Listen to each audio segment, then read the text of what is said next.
Let's go and welcome to week 3 of the Immortal League. We are joined live here on the pre-show. My name is Goose, and I'm joined by none other than the legendary casters, Cilantro. Let's see if I can get this right, actually. Cilantro and Anti, is that actually correct? Am I doing that right? Let's go. First try. Welcome to week 3. We're in this cross-group matchups, but before we get into these matchups of the Art of War, it's FOF week, by the way. Before we get into the Art of War versus the Sunga Simps, we're going to talk a little bit about the league that we got going on here. Cilantro, Anti, how are we feeling tonight? Oh, I am so excited because I have been a part of FOF for a long, long time, so I know these organizations like the back of my hand. I say organization. Sunga Simps, not quite an organization, more just a group of friends. But I know these two very, very well, so I'm really excited to see this happen. But, we'll get into the details later. And, Okay, Cilantro. I'm always excited to watch some Immortal League, and we out here simping for Chris Sunga on the broadcast production already. Hell yeah. So, we're going to have a banger here, and, we're starting off with this pre-show analyst test that we hope you ladies and gentlemen are enjoying. So I'm looking to have a blast. Let's go. I've had the privilege of seeing like all the leagues, Dorado, I mean Divinity, Conqueror, Immortal, even Vanquisher at one point. And so far for these first 2 weeks, I think this has been the most like entertaining start to a Titan split that I've seen in a while. From literally less than 2 minutes into the start of the season, you got a clean ace. Last week we had Team XYZ putting on a dominant performance with Kiwi coming in, and as well as Tomato Tom in that top lane. And I'm hoping that we get a lot more of that as we continue throughout the week and continue throughout the season. I want to start talking a little bit about these matchups that we got going on just tonight, right? Just tonight, I want to start talking about a little bit about, we got Dorado versus Sun Narcoleptic Kittens, who we saw on stream last week. We got Lane Zero Maelstrom versus Team XYZ. Team XYZ, of course, putting on that dominant performance. We got Omega Yeatlist, the returning champions, versus Akuma Sipes. Akuma is no joke. The Akuma organization is definitely going to put up a fight there. They're one of the only other teams that are still undefeated.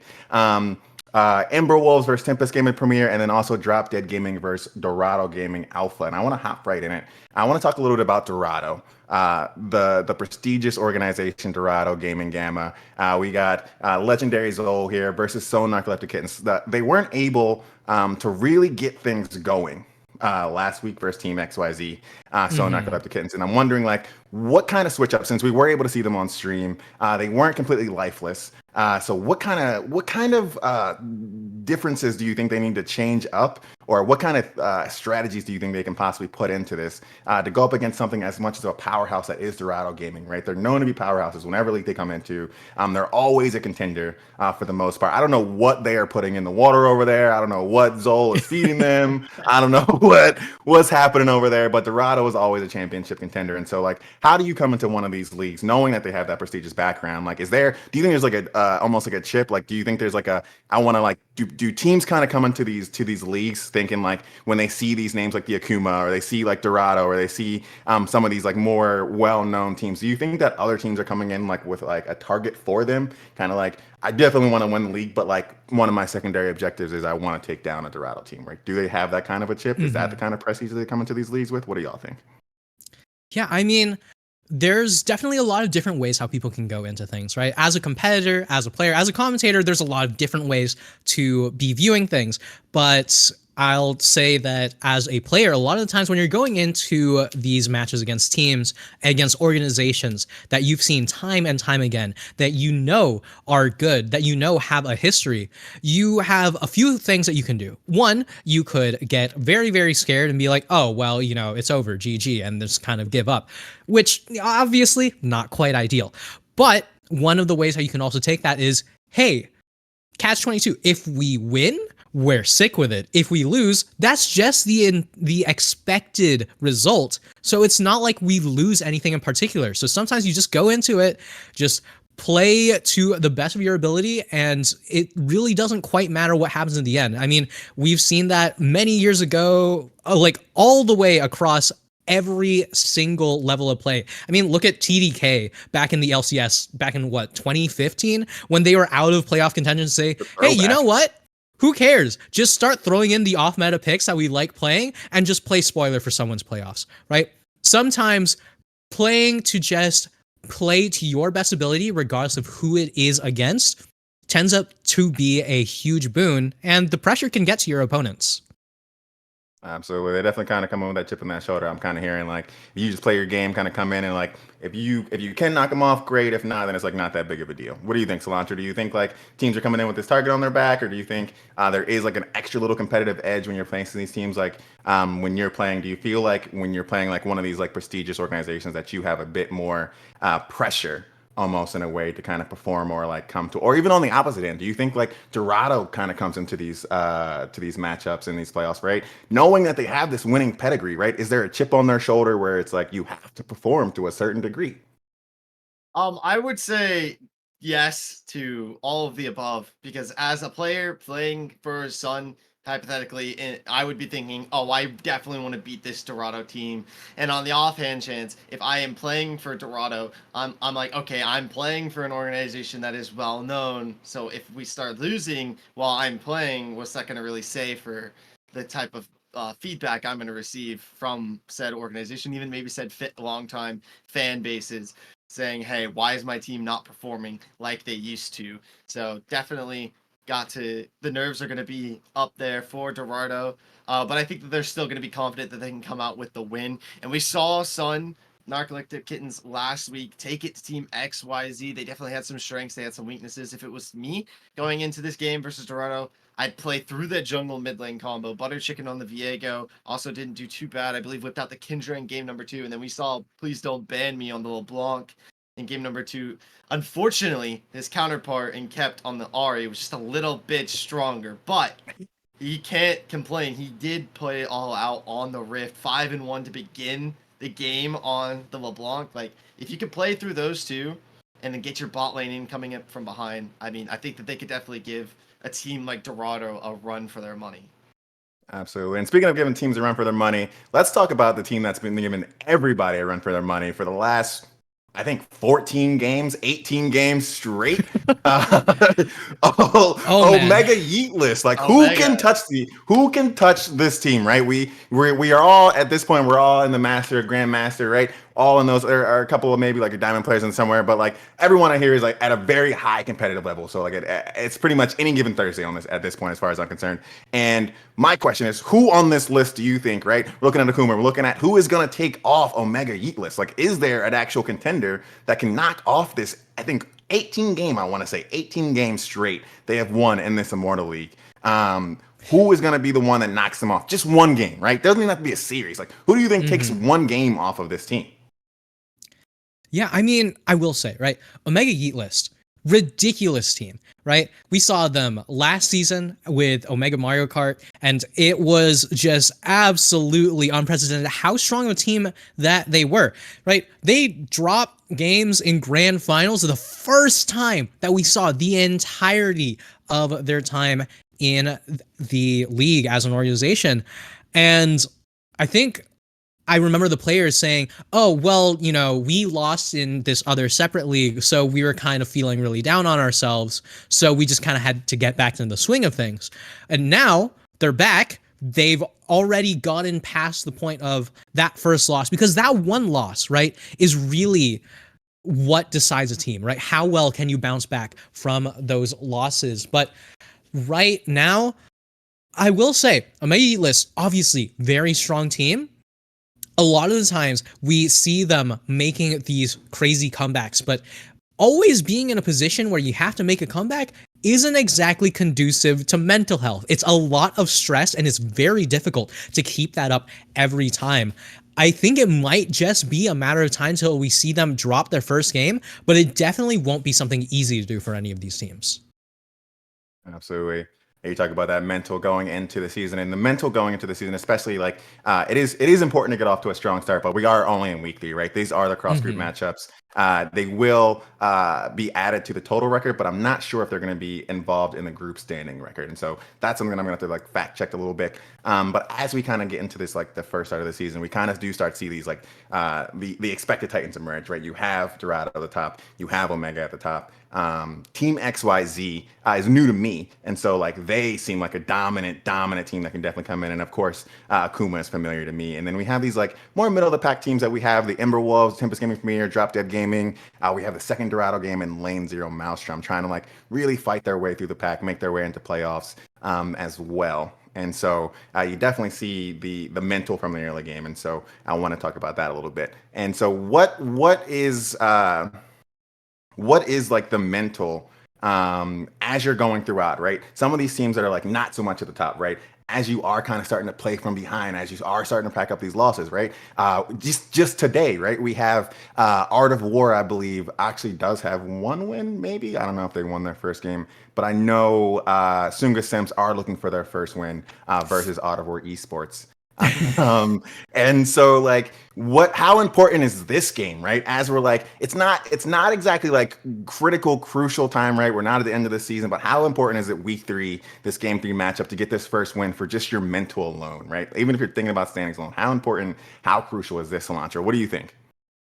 Well, for starters, every game is winnable. You can go into any game and it'll be winnable. It doesn't matter if you're 0-4 for the season. You go into every game, you think it's winnable. That's the mental you need to have. Every map is winnable. You go up maybe 1-0 and you just reset it into the next map. Just think, okay, back to the beginning, like, and until the game is over. That's the kind of mental you have to have no matter what team you are going up against.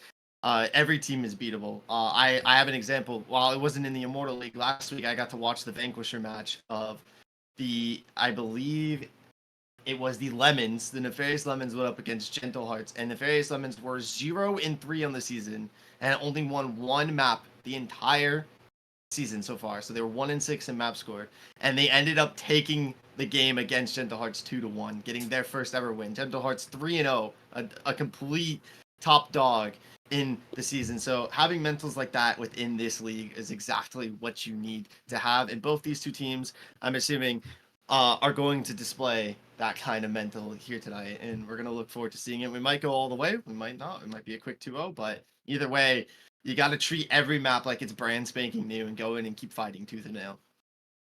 Absolutely. And so as we are going throughout this season, and we're seeing really just like the meta is starting to form around these like these top laners, right? Junglers are focusing the solo lanes, are getting them off, and then the bot lanes are really, it's not like a weak side bot lane, but it is kind of being left to their own devices a little bit in those bot lanes. And as we see that, do you think we'll see more of that in this matchup as we start to talk about Sunga Simps versus the Art of War Esports?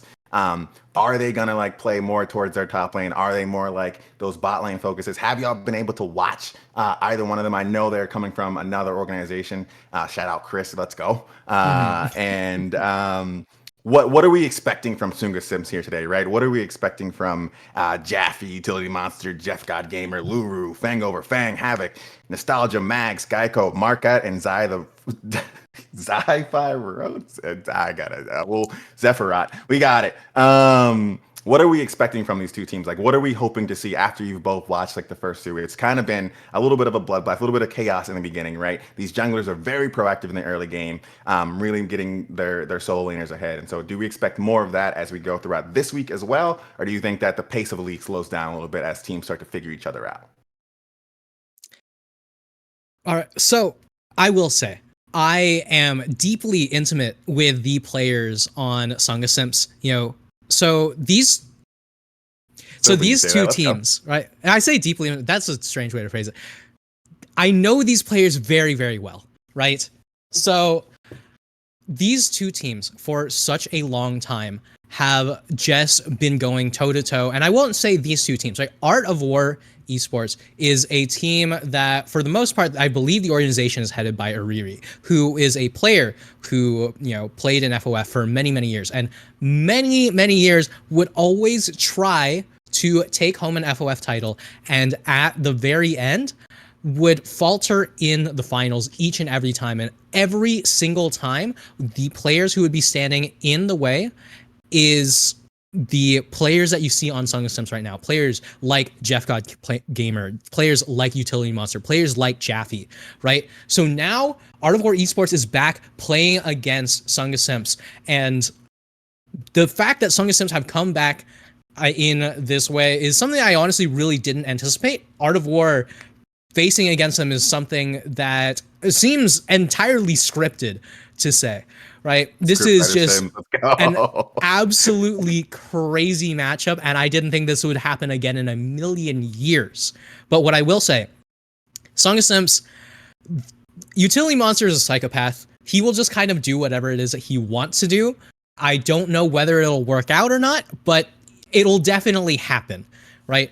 As far as the bot lane goes, Luru and Fang or Fang are two players who are very happy to cook, right? Everyone on this team is willing to just go ahead and bring in the meta picks and all that stuff, but they're also very willing to bring out some craziness. So I'd love to see some of that happen. Let's go. So it sounds like this is actually just the FOF championship in this cross group It matchup. really feels like it. This is welcome. Okay, let's just redo the introduction. Welcome to the Friender for a Week 3 Ultimate Championship between Art of War Esports and Sunga Simps. This will determine actually who is the greatest FOF team to ever exist ever. And we just got Chris. Is that getting word? Yep. Got word from production. Chris says it's fair. We're going to go ahead and call this the FOF Summer Split 2024 Championship between Art of War Esports and FOF. We are going to get into the game pretty soon with Anti and Cilantro. Don't go anywhere. Stay tuned as we get started for this Week 3 matchup between Art of War Esports and Friend of Foe. We'll be right back.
side.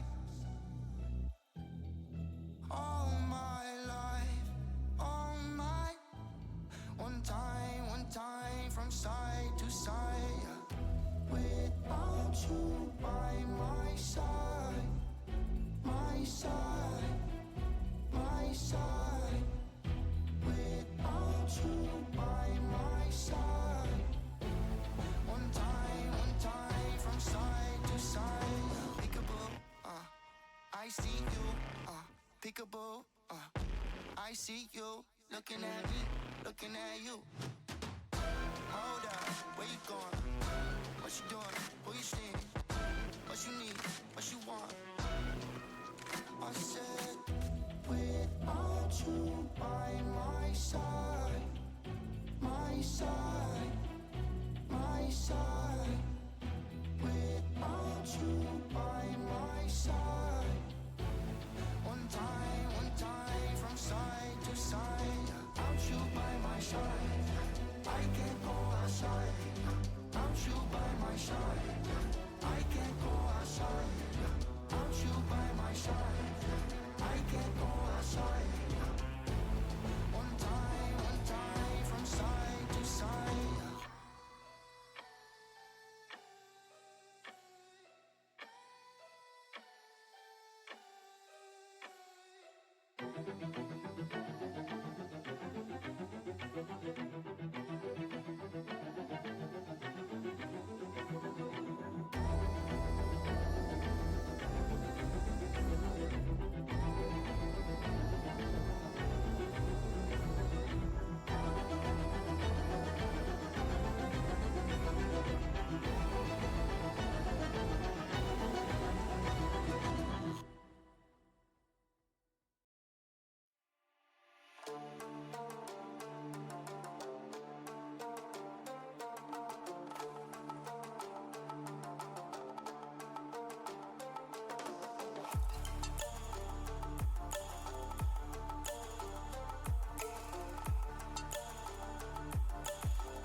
All right, welcome back to Immortal League week number 3, and usually this is the part where Cilantro would be introing, but I've requested to take it because welcome to what I have been waiting for. Friend or foe week, here we go. Art of War Esports versus the Sunga Simps, and these two teams have a very storied history, but I mean, there's so much to talk about, Cilantro. Oh yeah, I unfortunately, unlike you, have not ever gotten to see these two teams play, nor have I gotten to see them play against each other. So this is going to be all new for me. I know you have some ins with the players. You have good relationships. You probably know what kind of champs they want to run. You probably know their play styles, who plays what typically. But it's all going to be new to me. I'm excited to see how it's going to go out. I've heard, that this might be a 2-0 in favor of Art of War, but it could be. You never know what could happen in League of Legends, so you never know. Maybe some of the Sims will take a map, or maybe they'll take the whole thing. It would be pretty funny if they do. It definitely would be funny. As far as these teams go, so Art of War Esports as an organization, I've seen time and time again. These players together, not so much. I haven't seen too many of the time with these players together. I know Geico. I know that the man is a very solid AD carry, always willing to pick up what's meta, always willing to play, just solid fundamentals, right? Nothing too ultra crazy, not any super wild out there picks. Meanwhile, on the other side, we got the Sunga Simps, right? With some other players that I personally know, right? With Luru and Fang over Fang. Now, I said Geico, not necessarily one to do too much cooking. Luru and Fang over Fang, on the other hand, very willing to do some cooking. During my time when we played together on SLR, we would bring stuff out like Tariq Lee Sin bot lane, right? Like just crazy little things where it's like, hey, why don't we just throw this in there? I bet it would work. Throw it in scrims, it works. Okay, cool. Let's just try it on the big stage because it'd be funny, right? Luru has gone on to say that going into this, I don't think we're going to win, but we're going to try and still have fun with it, right? I do also think Fang over Fang did say that of all the teams that they could be going up against in this tournament, this is the singular team that they're most confident against. Oh, I love we're here for the banter. We're here for the trash talk. I'm just hoping it's going to be a fun series, and I want to see these two players have absolute whatever. I'm not good at the SAT words. Anyway, I want to see both of these two teams have an absolute blast. I'm here for the funny drafts. Maybe we get. I hope we get them. Maybe we get something like Skarner in the bot lane for some damn reason. That champion just goes everywhere right now. So that could happen. About that, it could. I don't know if I want. Like I said, we'll see. We'll see. Now, what I will say, so Art of War Esports, I'm not too familiar with all their players in the same way that I know the players on Sunga Simps, but what I do know is Sword Blue, their coach, very, very good at drafting, very good at seeing what the opponents have in mind and just being like, you know what? This is a good draft into this pick. This is a good, strong meta pick, right? No big surprises on Sword Blue's side. For the most part, it's just, this is good. This is what my players are comfortable with. This is what we will play around, right? Nothing too crazy, so I wouldn't be too surprised to see a relatively standard meta pick between this two teams in this set, but I would love to see the cooking come through. Yeah. And I definitely want to see cooking in terms of, I'd love to see it into the top side. Specifically, I don't know much about these top laners, but your standard Aatrox, Renekton, Jax, it gets kind of bland sometimes. Somebody pull out Garen, somebody pull out Sion. Like let's go crazy in this match and just just start pummeling things, running around the map. Watch 4 people try to chase a Garen as he runs away. It could just be absolute chaos. I would be here for it. But, we probably will see some of the standard meta. Speaking of which, there was a patch. 14.3 came around. We got a little bit of a Varus rework and a couple other tunings. So, what do you think, meta-wise, based on the recent updates, do you think we might actually see? Yeah, I mean, as far as the updates come through, right? we're likely not necessarily going to be seeing, how do I call it? So a lot of the times, right, we're going to be having tons of mage junglers and tons of AD mids. And I do think that's still going to be relatively strong, right? I don't think that there's anything that's going to take that out of the game, right? Burn items in general are still going to be something to be watching out for. But we could see a little bit more variety, right?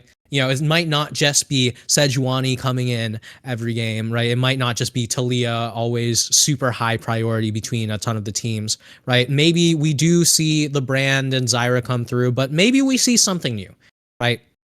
So speaking of that, I would not be surprised to see some newer picks making their way in because, as we said, both of these teams constantly looking to bring out some new things. Speaking of new things, the Gangplank getting a buff is a very big thing for the side of the Sunga Simps. Jaffe, a very strong Gangplank player, one of his most comfortable picks. So I'm not going to be surprised if we do see that one come on through. Yeah, and I'm very excited that the Karthus nerfs that came straight across the board. That champion, while it wasn't meta for too long, it was kind of disgusting with what it was capable of. A little too meta. A little too meta, so to speak.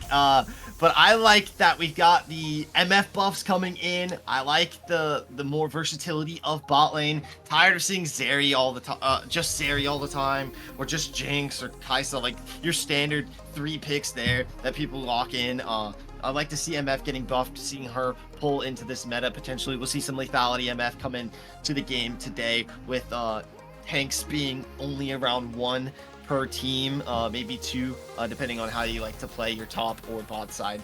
Then obviously we have Varus getting adjusted a bit. So the Pantheon buff is what I'm also going to be interested in. One of my favorite champions when I first started playing League of Legends, I played a lot of Pantheon.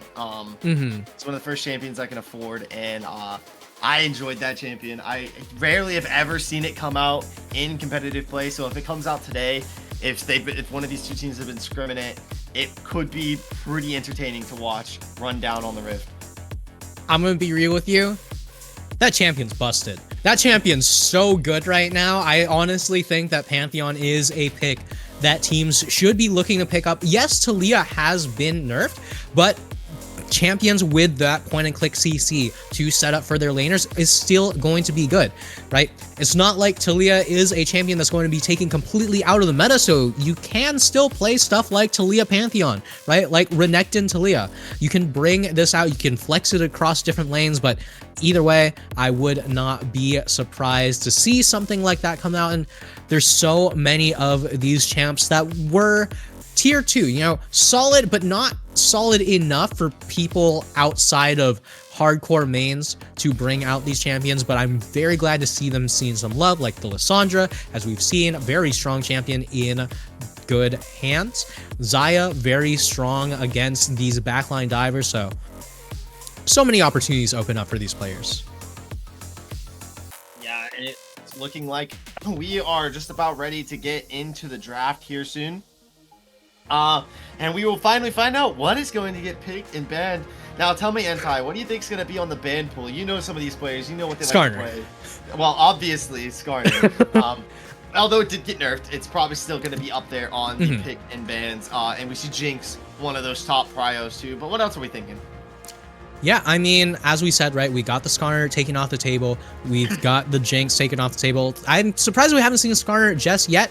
Talking with some of the boys, they did say that Skarner is going to be a pick that they're still going to look to pick up, right, if open, but it's not something that's necessarily like, oh, well, you have to super pick it every single time, right? But you know, once again, strong jungler is going to be taken away, like the Sejuani. I would not be surprised to see a Gangplank take away, but the Zac instead going to be targeting the pool of utility monster here. So likely going to be falling back towards some of the other very popular champions, you know, the comfort picks, right? I wouldn't be surprised to see the Nocturne come through. Yeah, seeing Ezreal taken off the board is no surprise to me. And the Sejuani, after what I saw today, you know, when you and you have the Team Liquid jungler saying that Sejuani is the most broken jungler in the game right now. I mean, that that just opts to tell you that that's going to be warranting a ban. Udyr is going to be picked up already. Ooh. The side of Art of War. We have a Rumble that could be in the jungle. It could be in the mid lane. It could be in the top lane. With this team, Oh, you that might is not most know. certainly a top lane pick. Okay, 100% top lane pick. Okay, good to know. And that's definitely a jungle pick. I mean, we know that. Mm-hmm. Two great combos right out the gate already, though, for Sunga Simps. Yeah, two great combos and also two great comfort picks. These two champions, very, very strong and very good for these two. And okay, speaking of strong champions, Skarner on the table. Oh, so baby. Is this Udyr top Skarner jungle or Skarner top Udyr jungle? I think it's Skarner top Udyr. Okay, which one's I no the longer jungler? know. All right, so we've got three junglers on the side of Art of War. They should just draft they just draft brand support, you know, and then they go Graves AD carry, and then they have 5 junglers. Cilantro. No. Cilantro. What? It's here. Are they drafting 5 junglers? No. Cilantro. We've got a Soraka on the side of the Sunga Simps. Now, for those of you who are watching Vanquisher League on Wednesday, y'all might have seen this, and it was performed not well, I will say. So, the bot lane for the side of one of the teams in Vanquisher League on Wednesday, I do believe, actually no, it was on Tuesday. Oh, there goes Brand. I forget. So basically, they took Leona Soraka. They did not play it properly. Luru and Fang have been talking this up to me for a while. If it comes through, I'm going to lose my mind. But I hope to God that that's Tristana mid, Leona Soraka. And I will say, so if it is Tristana mid, that makes a ton of sense, right? Jeff God Gamer playing mid lane here, so always stood in the way of Art of War Esports as the AD carry for UB. So going from AD carry over to the mid lane, I wouldn't be too surprised to see it, but it is the Ashe Braum here for Geico and Marcotte. So I'm not 100% sure if we're going to see it, but it makes way too much sense not to come through, and it is the Leona Soraka combo. So, I'm so excited. Cilantro, you're pissed. You're so pissed. I don't know how to think about this, right? Because it doesn't not make sense, okay? You've got Jarvan Rumble. Rumble's pretty high DPS and AP scaling champion. You've got Tristana in the mid lane. That covers your AD carry. And so you're throwing 2 supports into the bot side that essentially they're warranted. Yes, they are kind of a hard CC kill lane, but against Ashe Braum, I don't think that they entirely are. They're gonna struggle to get those engages, get that burst damage down, to kill the Ashe Braum. So their job is just going to be to not die. Then when we get into the team fights, they're gonna be disgusting. It's gonna, like, anything that Jarvan goes on is getting silenced, rooted, chain CC'd by Leona. It's just dying. So That's later on into the team fight, this is going to come alive. The laning is where they really need to just try to play it properly. All right, and that's the thing about the Leona Soraka lane, right? So if you do get your kills, right? If you get the in with the Leona Soraka combo, then it's great. It looks incredible. If nothing happens, you have a super farmed up Soraka and you've got a Leona, and when you have a Tristana in the mid lane, this is looking like a clean and proper team composition. This is a death ball composition from the side of the Sunga Simps. Meanwhile, on the other side, Art of War just have some very strong champions as a whole, right? There's just so many champions here that are very strong on the patch. And I will say, if Sunga Simps get that 2-0 as the producer wants, I mean, what more fitting way to say hello to FOF week? Yeah, but we gotta talk about this composition. We got the Udyr in the top side, Skarner in the jungle. Typically, I think we do see AWE, Art of War versus Jeff God Gamer. Wow, really? Like, this is the entirety of Art of War versus Jeff God, and they've only won 2 maps? Yeah, Or with 2 Jeff games. God 2 Gamer maps or 2 on, games? regardless of whether or not Jeff God Gamer was on UB or whether or not Jeff God Gamer was playing Captain's Draft, This player has stood in the way of Art of War Esports so many times. Well, you know, he's going to be looking to do it once again today. We have somewhat of a bot side engage. Silence is going to be coming down. Marquette looking to go and get that stun off the flare. That's going to be coming in onto Geico. The Ignite's going to be committed on the Fang over Fang, but the damage is looking like it's potentially there. Coming out of Lulu, chucking out those bananas. Flashes are going to be committed. The heal's going to be procced, and Marquette flashes forward for Fang over Fang. First blood into the bot side of Geico. And oh, Entai, it's already not looking very good. Well, not the greatest start for the side of the Sunga Simps here.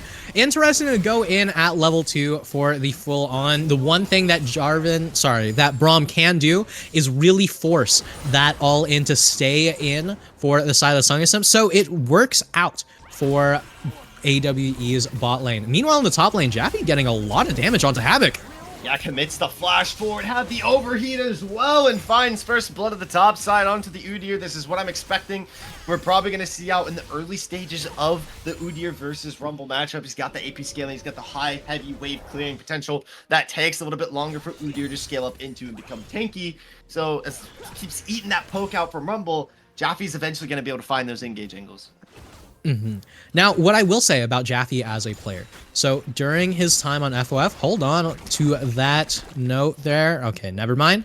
Nothing too crazy, just gonna rocket jump on out. But, so, as I was saying, right, Jaffe as a player in FOF is a player who's just been mechanically gifted and always in the right places at the right time, but also a very quiet giant, right? You know, just not really too much going on outside of just simply win lane.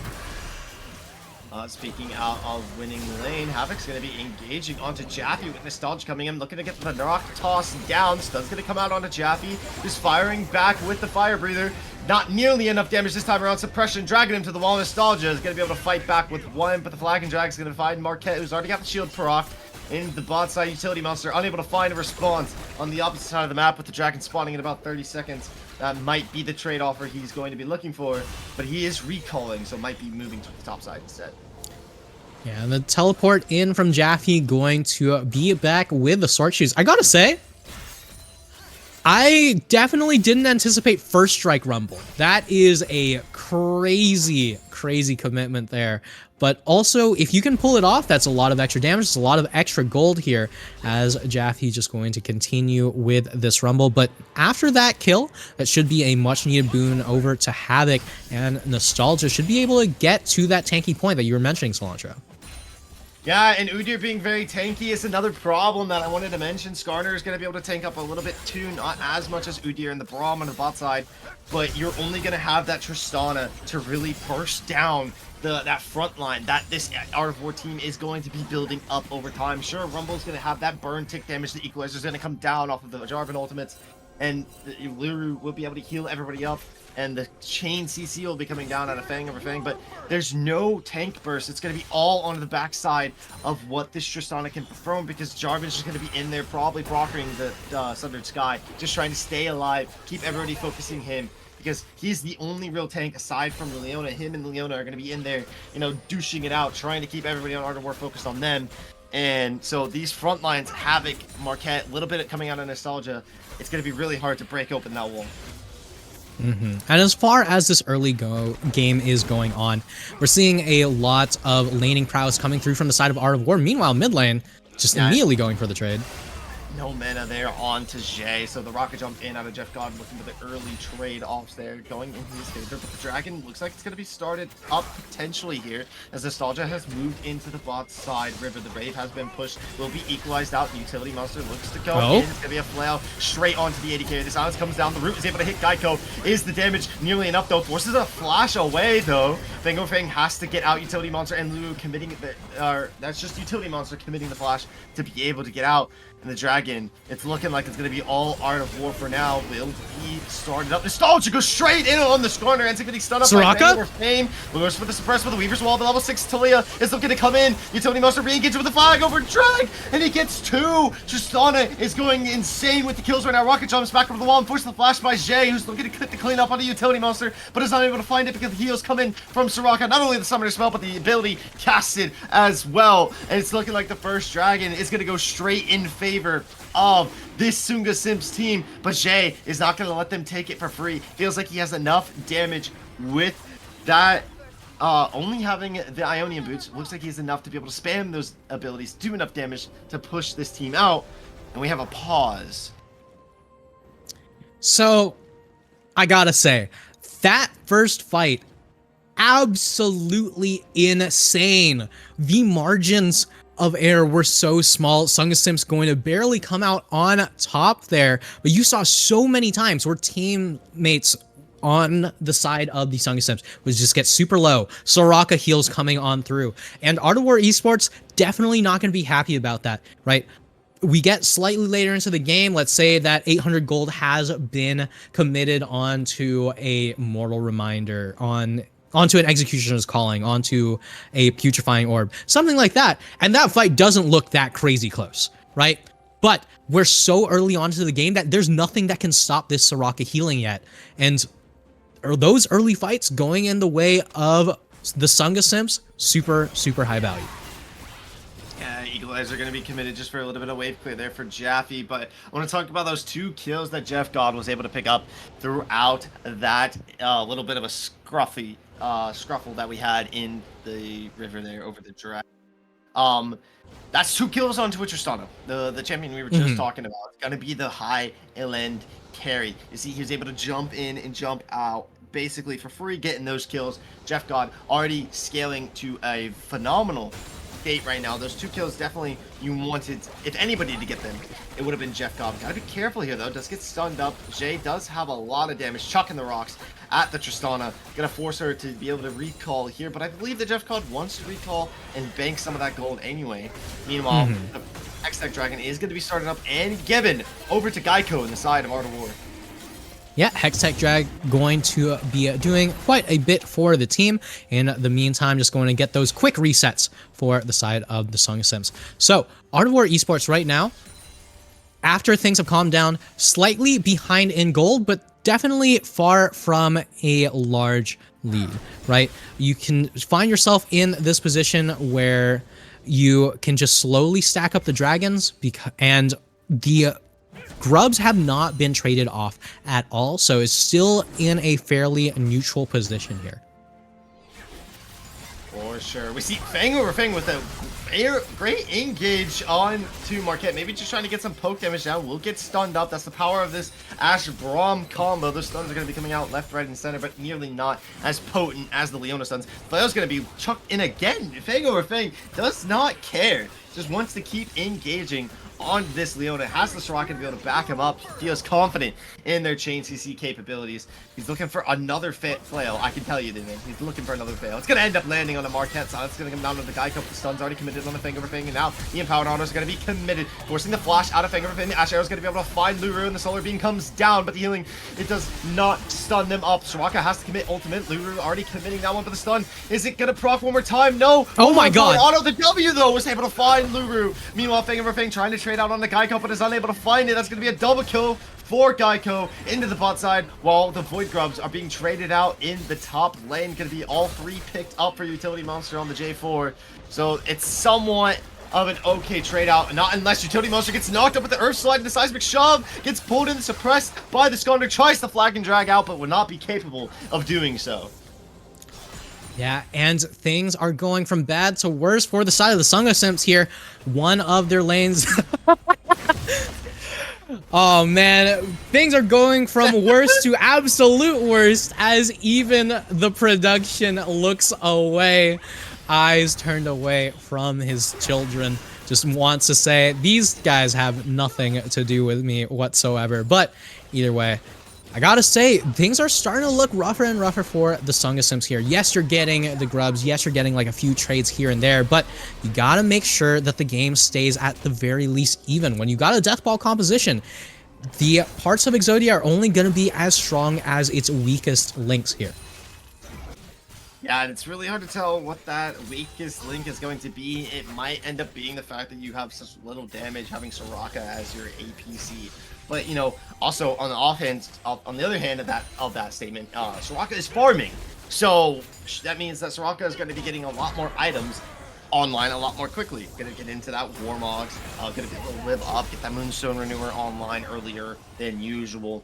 And that should mean that she's might inevitably not be the weakest link out there. So then we gotta pick apart what that might be. As a nice Ashero's gonna be able to land on the Fang over Fang. No summoner spells this time around. Going forward, the Skarners end up gonna get silenced out, and the Jarvan is going in. Level 8 does have the Cataclysm. Is gonna decide to commit it. Luru, no Soraka ultimate. It will be online in about 5 seconds. Gonna heal up his team almost immediately. The trade-off on the Marquette, it's not there just yet. And Ash, The healing! poking as many arrows as possible. The healing on Luru is absolutely absurd. One more silence on the Skarners should be able to do it before he is sent back to the respawn screen timer. They might want to give this kill over to Luru, just gonna get a little bit more gold into the pocket of the Soraka, and a 3v3 in the bot lane that looked like it was going Art of War turned on the nick of a dime, while Jaffe finds another solo bow on the top side of Havoc.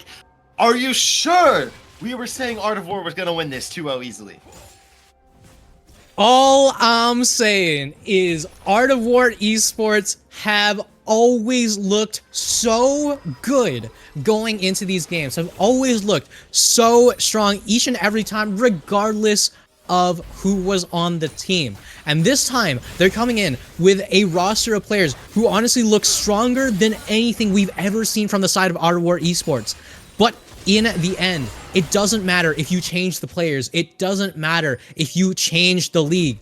What you do believe in the end is, one, pro comps is two. Jeff God Gamer standing on the other side. Does not matter what role this man is on. It's always going to be a rough game to play out. Weaver's Wall is going to be committed. No more rocket jump, but it's the ultimate to be able to push Jay away. The rock toss out of the Skarner. One more Cyvic shove should be able to do it. As Jay Faye is going to be able to find that kill off into the mid lane. And you know, you were just talking about Jeff God Gamer. I mean, I feel like you got a little bit of hands in the caster curse there. Let's throw it back over to ProComps though, because I'd like to know what ProComps thinks about this Soraka Leona bot lane. Is that primarily the reason why you think they have a 56% chance of winning over Art of War Esports? You know, maybe ProComps has that little bit of insights, so you should definitely check them out. Honestly, I think it actually is.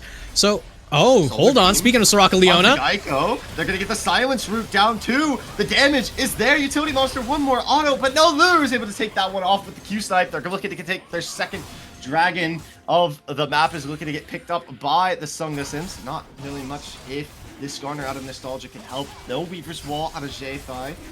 So this one will be started up by the Sunga Simps. The Cataclysm is online. It's going to be able to hit that Blast Cone Utility Monster and get right back out. But will they just decide to give this one over Art of War? It's looking like it. They might try to trade off with the top side objective. All right, and there goes the dragon stacking, but Oh no. No, he's fine. Okay, he's fine. He's fine. Yeah, but I gotta say, right? This bot lane from the side of the Sunga Simps, right? With, okay, hold on. Who cares about bot lane? Look at mid. He's not fine. Skarner goes over the wall, gets the suppression, stuns him up against the wall. The Soraka healing might not nearly be enough as the Skarner is able to find that one there. Utility monster maybe going in, looking for the Cataclysm under the tower, potentially gets seismic shove. Maybe they're gonna get a second kill here, but no, the stun does not nearly last long enough. The Rift Herald or the second set of Void Grubs have been spawned up. You see Nostalgia already positioning around that to be able to trade out that objective. So no 6 stacking of the Void Grubs will be picked up for the Tristana on the side of Sunga Simps. Yeah, I mean, denying that Void Grub stacking No is way, right? huge from the side of Art of War here, and almost gets a full-on kill onto Utility Monster. You're trying to save that tower, but not going to be able to save it for nearly long enough. That's a huge tower to take, means that Taliyah is also able to just roam all across the map as they please, and unlock Taliyah is a dangerous Taliyah. There's a reason why this champion's been seeing a lot of play lately, regardless of this nerf. Yep, I love the Taliyah songs. I've always been a Taliyah fan. I think the champion is just so much fun to play. The roaming potential, it's one of the most perfect mid laners, even potentially when she had an amazing jungle player, which she still doesn't have a horrible one. One of the best junglers too, just the roaming potential to be at one side of the map when in the blink of an eye is just, and help your team out. Like, and her kit, I don't know, I just really like the champion. Good champion. I expect her to see another set of nerfs, but we're going to see how she relevates over the weekend with pro play. That's usually how Riot likes to nerf things. But on the opposite side, we have the Jarvan, already 2-1. The Sunga guy has been picked up. Jaffe has the Leandries online as well. So I'm going to be expecting to see, and the Moonstone has been picked up as well. So I'm going to be expecting to see a little bit more antsiness in the fighting for Sunga Simps, because they've got a couple of items that they've hit a little bit of a power spike. Meanwhile, it's going to be a seismic shot into suppression on the Fang over Fang, going over the wall though, gonna get stunned up. Utility Monster looking for the Cataclysm, is unable to find one just yet. Will he commit it? No, it's a 3-man suppression under Nostalgia. The Equalizer comes down for the flank of Jaffe though. Can they find the 80 carry? Jaffe goes over the wall with the flash, so it's a 1-for-1 trade. 80 carry for the jungler, and right now it's looking like it might be all Sunga Simps, and it's a shutdown for Jeff God Gamer, able to use the Walker Jump to be able to get out one more time. Jaffe's overheating, he's got the damage, looking to keep pumping it in, as Jeff God is the next target on the list for Havoc, but he's not able to get burned down just yet. The healing coming out of Luru is absolutely unstoppable at the moment, and this fight was all Sunga Simps. And in the end, the Sunga Simps finding a way how to come out on top of that crazy skirmish. The only one going down is the sole member of UB, who had easily the worst KDA on our FOF reigning champions. But Jaffe, on the other hand, just gonna give his life for a full-on kill under tower. Shutdown for shutdown. Just go ahead and trade that one back and forth. Yeah, and oh my, was that a fight? Utility's just gonna walk up and smite the Gromp. Not gonna be able to find that one, J5. We got about a minute and 20 until the next dragon. The IE has been picked up for Jeff God Gamer off the back of a couple of those kills. And a second item online for Jaffe too. This man is absolutely absurd in the top lane right now. One of the few champions on the map to have 2 items. We see the redemption coming down for Luru off the back of a couple of kills there during that fight. As Fang over Fang's gonna land a nice flail onto Marquette. Gotta be careful because J5 is coming down. Solar Beam's gonna land onto Geico to be able to slow him up for a little bit. Luru's coming down to support the team with a little bit of heals, but Utility Monster's got to be able to flag and drag out. And the Ash Arrow is going to be able to find its way onto his Fang over Fang, forcing out the Soraka ultimate. The damage is absolutely insane. And the Weaver's Wall is going to cut off their retreat. Utility's going back in. One more Cataclysm is going to be able to come down. The damage, it's looking like it might be enough. Shayfi has been slain, but it will not go for naught. 2-for-2 trade right now, and this bot side Utility looking to get the trade out onto Marcotte. Gets silenced up for a bit of time, but Nostalgia comes in for the peel, and right now it's a 2v1.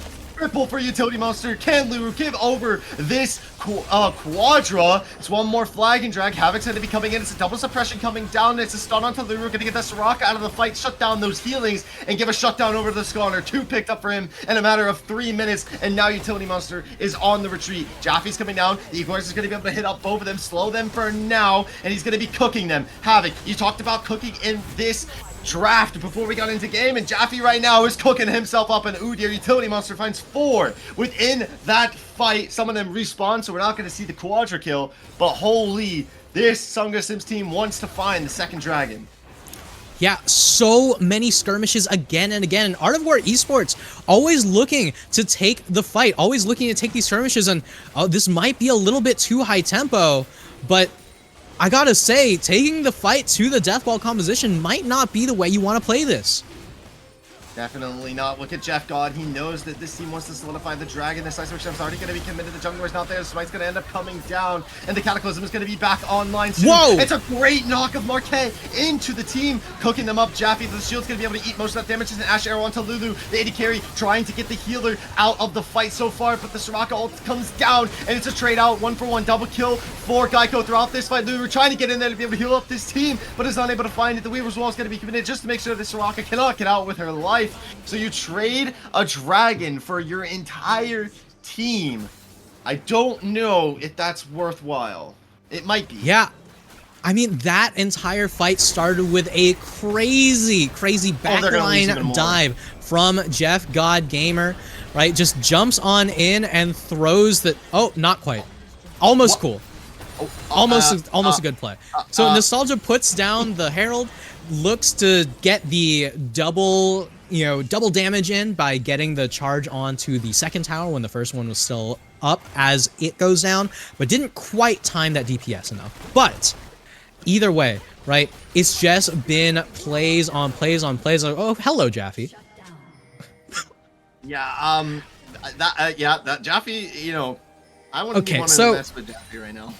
We're gonna be seeing this a lot, but this is what Fang over Fang likes to refer to as a Jaffe moment, where you're playing a competitive match, and usually it's all about team play. But as I've said before, right, Jaffe, one of those players that just kind of very quietly does his own thing, right? Just kind of shows up, gets kills, dies. I don't really know what it is that he's going for, but right now they're going all the way behind the towers. This is completely interesting. The solar beam on the Geico. Can he get the trade out? The Geico comes out. Shut down double kill as Jaffe's able to trade out one of those. The tower should be able to fall in the meantime. Fang over Fang's got to get healed up by his support, 80 carry Luru.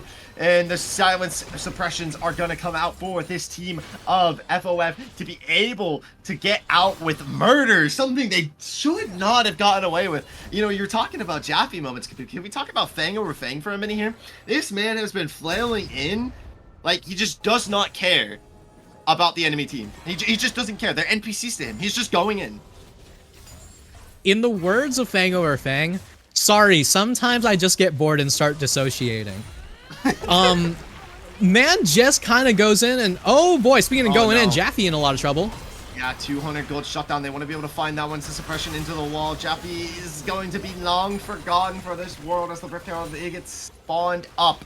You know, this Art of War team, they want to trade out for this top side objective. It's looking like the members of FOF are going to be able to respond, but that's actually a Baron, not a Rift Herald, my bad. I forgot. It looks like I got bored and dissociated for a minute there. But this team is not going to let it go for free. Jeff God with the TP in. Might be able to find an angle onto J5. It's a low HP champion.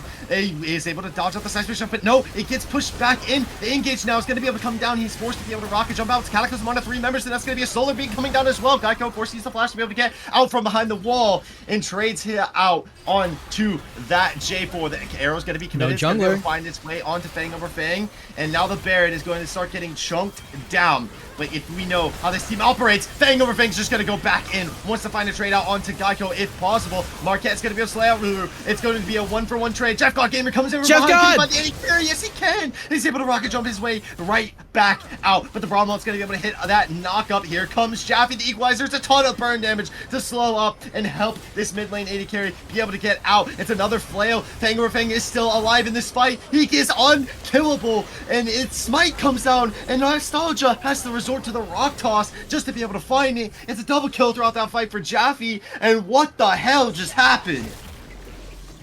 Jesus Cristo, Dios mío, what in the world is going on? It is always just fights on fights on fights. We are 24 minutes in, and we're almost at 50 kills. Jaffe's about to get executed by the Baron, as Sunga Simps always managing to deliver, right? I told you before this setup happened that at the very least we are going to get some fun matches. Now, it looked crazy, but Luru's in the wing, should be fine. Nothing too crazy going on. This should be the smite.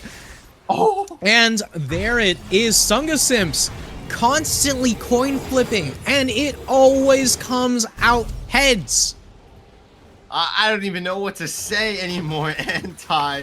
The Navori Flicker Blade's going to be picked up for Jeff God as well off the back of that fight. Eclipse will be bought, and now a Rabadon on Jaffe too already. We're not even 25 minutes in, and they're looking to get the 4th dragon of the match here. Fang absolutely face tanking that bush. I don't think he's going to be able to get out with his life this time. It's a great engage onto Geico though. Utility Monster Cataclysm is on the line if he decides to commit it onto Geico. Jaffe finds a little bit of an off angle, but is going to be marked by J5. Is getting absolutely chunked down the shield, getting out with his life with the Equalizer. It's enough burn damage. They find Geico, but it has been traded out. The Soraka, you're healing AP carry has been slain. A double kill for Nostalgia as he's running amok into the enemy jungler's side. One more rock toss on the Fang over Fang, trying to slow him down. The Weaver's Wall is going to be committed. It's going to be J5 coming in, maybe trying to steal up this kill, but he won't be able to get it. No one's able to, no, Nostalgia's able to find it with the rock toss, and it will be a second Drake picked up for the Art of War. Yeah, I will say Jeff God is alive, and I do think this man is the least psychopathic on this team, so I don't think we're going to be getting the jump in. I'm a liar. What? I'm so wrong. What is happening, man? Okay, well, either way, Jeff's just gonna pop in, get the kill, pop out, Buster shot for the 1, but we're still getting a trade in with the dragons here. And I gotta say, right, so many of these fights start off with a Schrodinger's catch, right? You catch onto one of the members of the Sunga Simps and you think to yourself, oh, we can kill them. It's fine, right? But all of a sudden, you've got Soraka ulti, you've got Redemption coming through, and you've got the rest of the team there. So it's never really certain who's gonna come out on top. Every single one of these fights is coin flip, but somehow both of these teams have kept it relatively even. Only 2K really separates these teams, and Utility Monster is still willing to get on in. Jaffe in trouble.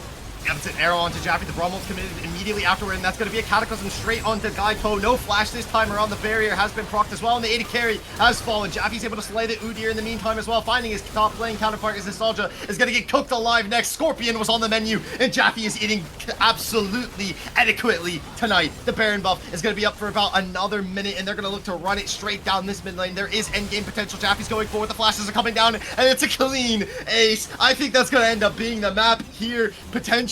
Anti Sunga Simps are going to take the first game 1-0. Luru is going to be able to heal everyone up over this tower damage. And holy, do we have a game at the moment. Art of Warrior not taking a clean 2-0. Sunga Simps have come to fight back.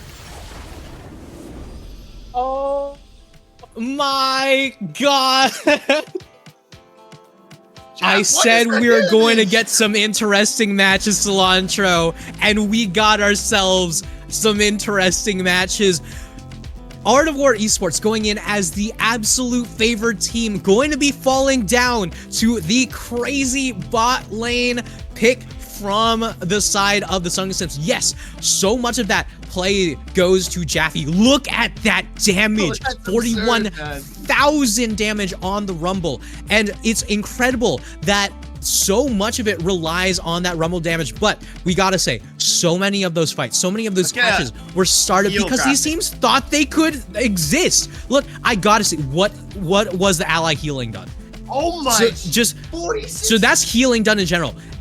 Compare the ally healing to the total damage to champions, and I can guarantee you, Luru has out-healed entire champions' damage. Like, this is unbelievable.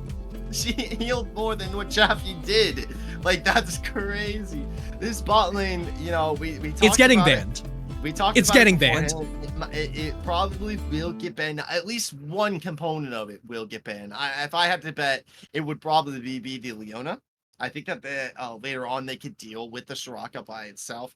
The Leona Jarvan engages are what really denied in any sort of angle from being able to find the Soraka mid-team fight. And so if I were to guess, it would probably be the Leona that gets banned out.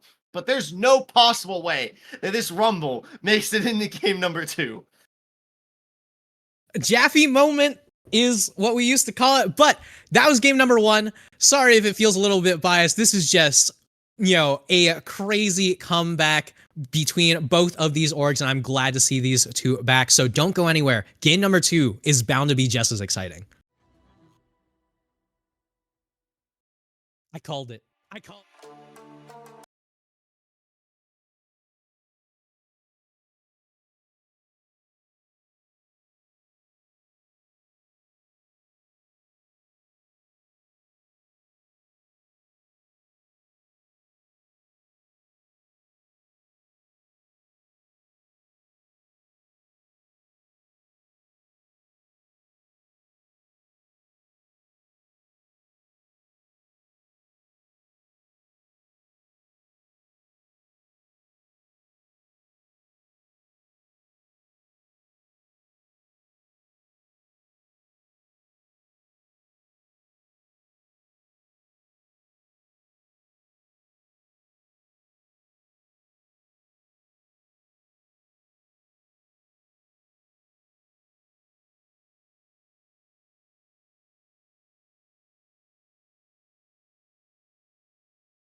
Simon. I've been all around the globe trying to protect your soul.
All right, everybody, welcome back to game number 2. We're just about to get started with the draft. Who knows what the hell is going to get drafted this time?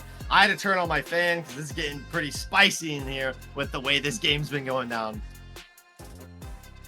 Yeah, I mean, this was a series that was absolutely AWE favorite going into things, right? As we've seen time and time again, right? It's always AWE who comes in and has a very, very strong looking team, very strong players, very strong drafting. And in the end, it's always the UV boys coming out on top. And we've got 3 of those team members here on Sunga Simps. That's with Jaffe, Utility Monster, and Jeff God Gamer. And, you know, toss in the bottom half of SLR, Luru and Fang over Fang. So I apologize in advance if I tend to seem biased throughout this series because, you know, I know these players. I've seen this matchup over and over and over again. But one thing that I hope that we don't see much more of is the Soraka Leona. I love that combo to death, but I think it would be a disservice to the series if Sword Blue didn't catch on to that being as strong as it was. We saw that so many times. So many people getting caught out. So many engages just working out because you've got a super souped up Soraka. Yeah, unfortunately, I don't know if it's going to work out the second time around. One or two, both of the components is going to get banned out. Maybe the Soraka, maybe the Leona, maybe both. Who knows what's going to happen here? I'm concerned for Jaffe's Rumble getting banned out this game around too. I believe that we have, if I remember from the draft, we have no side swaps. I think that it's going to be the same. I think Art of War chose. Okay, never mind. They did swap. So Art of War chose the red side this time around. And it will be the Sunga Simps getting the first pick. So that means if the Rumble doesn't make it in the first set of 3 bans, they could be one prio picket if Jaffe is feeling up to it. I could foresee something like that happening. Mhm. On the pro side of Sunga Simps going absolutely disgusting in that last game, you set up 3 bans that if this Art of War team bans all 3 of those champions, you get the 3 champions that they banned before. Yeah. I mean, I will also say, right? So you go into this and you think to yourself, all right, so if Art of War are taking that red side, I think that they're taking it up for Havoc, right? Because Jaffe on the Rumble did so much damage. That was so not okay. But a lot of that came from the fact that Jaffe had counterpick, right? They were having Havoc on that weak side, on that Udyr, saying, you know what? It's fine. It doesn't really matter what you pick into Udyr. Udyr as a champion is going to still be useful, and it's pretty hard to kill Udyr outside of a counter matchup like the Rumble, right? So now you're going to be able to have that last pick counter pick, and you could either go for making it so Jaffe doesn't have an easy lane to deal with, or you could index in towards that mid lane. Mags was playing incredibly into Jeff God Gamer, and it wasn't until Jeff started roaming into fights where we started seeing the Tristana rolling. That full-on laning was pretty dang good from the side of Art of War. Yep. And like you mentioned with the Tristana, they could maybe even just ban the Tristana out, get rid of one of those hyper carry 80 champions in the mid lane, let them resort to something kind of not the same, but kind of similar to the bot lane that they had last time. I know you mentioned to me before we got back into this that the Brand Soraka is something that you could pull out, which I'm assuming Brand would probably get banned in the second set of bans, so they'd have to maybe do a third. They get nerfed. A third set around. But if you ban out like that Tristana, that moves you into having to play a sort of mage in the mid lane, a hyper carry mage, someone who you could shut down in the early game and make their scaling like 10 minutes longer, maybe even 15 minutes longer, and set up that win con for the Sunga Simps team even later into the game rather than the hyper scaling of the AD champion in the mid lane. That's a strategy you could go for, but who knows? We really won't know how this Art of War team is going to respond to game number 1 until we actually get into the draft. I mean, as we get into this draft here, I gotta say, game number 1 did go into the side of the Sunga Simps. I honestly think a large part of that came from their ridiculous draft, which, if you look at it, the more you look at it, the more it looks absolutely disgusting, right? You got it with the Rumble Jarvan combo, you have the AD carry mid, and you have 2 supports to really just soup up Jeff God Gamer's Tristana, and it just turned into a phenomenal Exodia composition. Now going into game 2, honestly, I wonder what it is that these teams are going to be getting out of the way, and there's one tool that could tell us who comes out on top, and that would be pro comps. Yeah, but speaking of real quick, the Soraka is already a tool that's been banned away, but like huge shout out to ProComps. As you saw last time, we put up a little bit of scaling. ProComps was able to determine which team had the better draft, and that team actually did end up coming out winning the match. So if you want some sort of online free, easy to access, easy to download, does not take up any much of your RAM, it's just like you installing it into your Overwolf client that you may already have installed, and it can tell you your win probabilities based off your draft, what champion you should pick, really what meta you should go for. Go ahead and install ProComps today. Anyway, back to the draft. Rumble's banned and Soraka, so Leona is on the table. Yeah, I mean, the names are swapped, but we're going into things with FOF on the blue side, AWE on the red side. Tristana immediately getting picked up here. Now, we gotta note, that doesn't necessarily have to go to Jeff God Gamer. That could also go over to Luru. And for those who are unaware, the bot lane of the FOF squad is made up of Luru and Jeff God Gamer, 2 master level AD carries, right? Meanwhile, on the other side, we've got Geico and Marcotte, who are much more indexed to their own, roles, right? Geico on the AD carry, Marcotte on the support, and we're likely not going to be seeing any super huge shenanigans from the side of Art of War. As I've said, Sword Blue, very, very good drafter, very, very smart player, going to make sure that everything works out as far as the comp's concerned, right? We look at that comp from last game from Art of War. It wasn't a bad comp by any means, but I digress. Yeah, and I'm looking at this composition already drafted up by Art of War. You can tell that they want to play it safe. They want to play it controlled, going something for a bit more meta style-y. You know, like you mentioned, during our game last time, we hit nearly 50 kills, roughly 20 minutes in. It was an absolute bloodbath. Not what we typically see coming out of the higher competition style of League of Legends.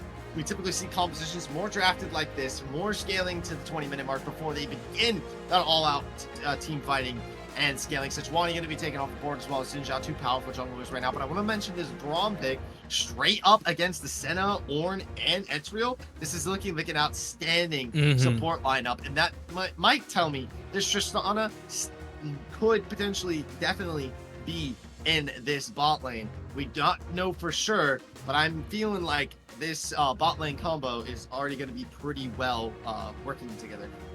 Yeah, I mean, Tristana very much can flex into that bot lane. I'm fairly confident that is going to be the Senna Ornn bot here with the Brand Jungle coming in for Art of War Esports. With Ezreal mid coming on in, I mean, we saw that earlier today. It works out pretty dang well in the right hands here, but Zach once again picked up for Utility Monster. One thing that we saw banned out the last time, and one of Utility Monster's big comfort picks here. So right now, this is the pick that will really round things out as we get the Ziggs coming in.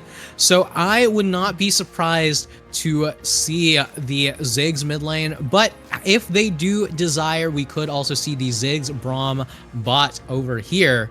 And Olaf coming in, very much looking for that counter matchup in that top lane.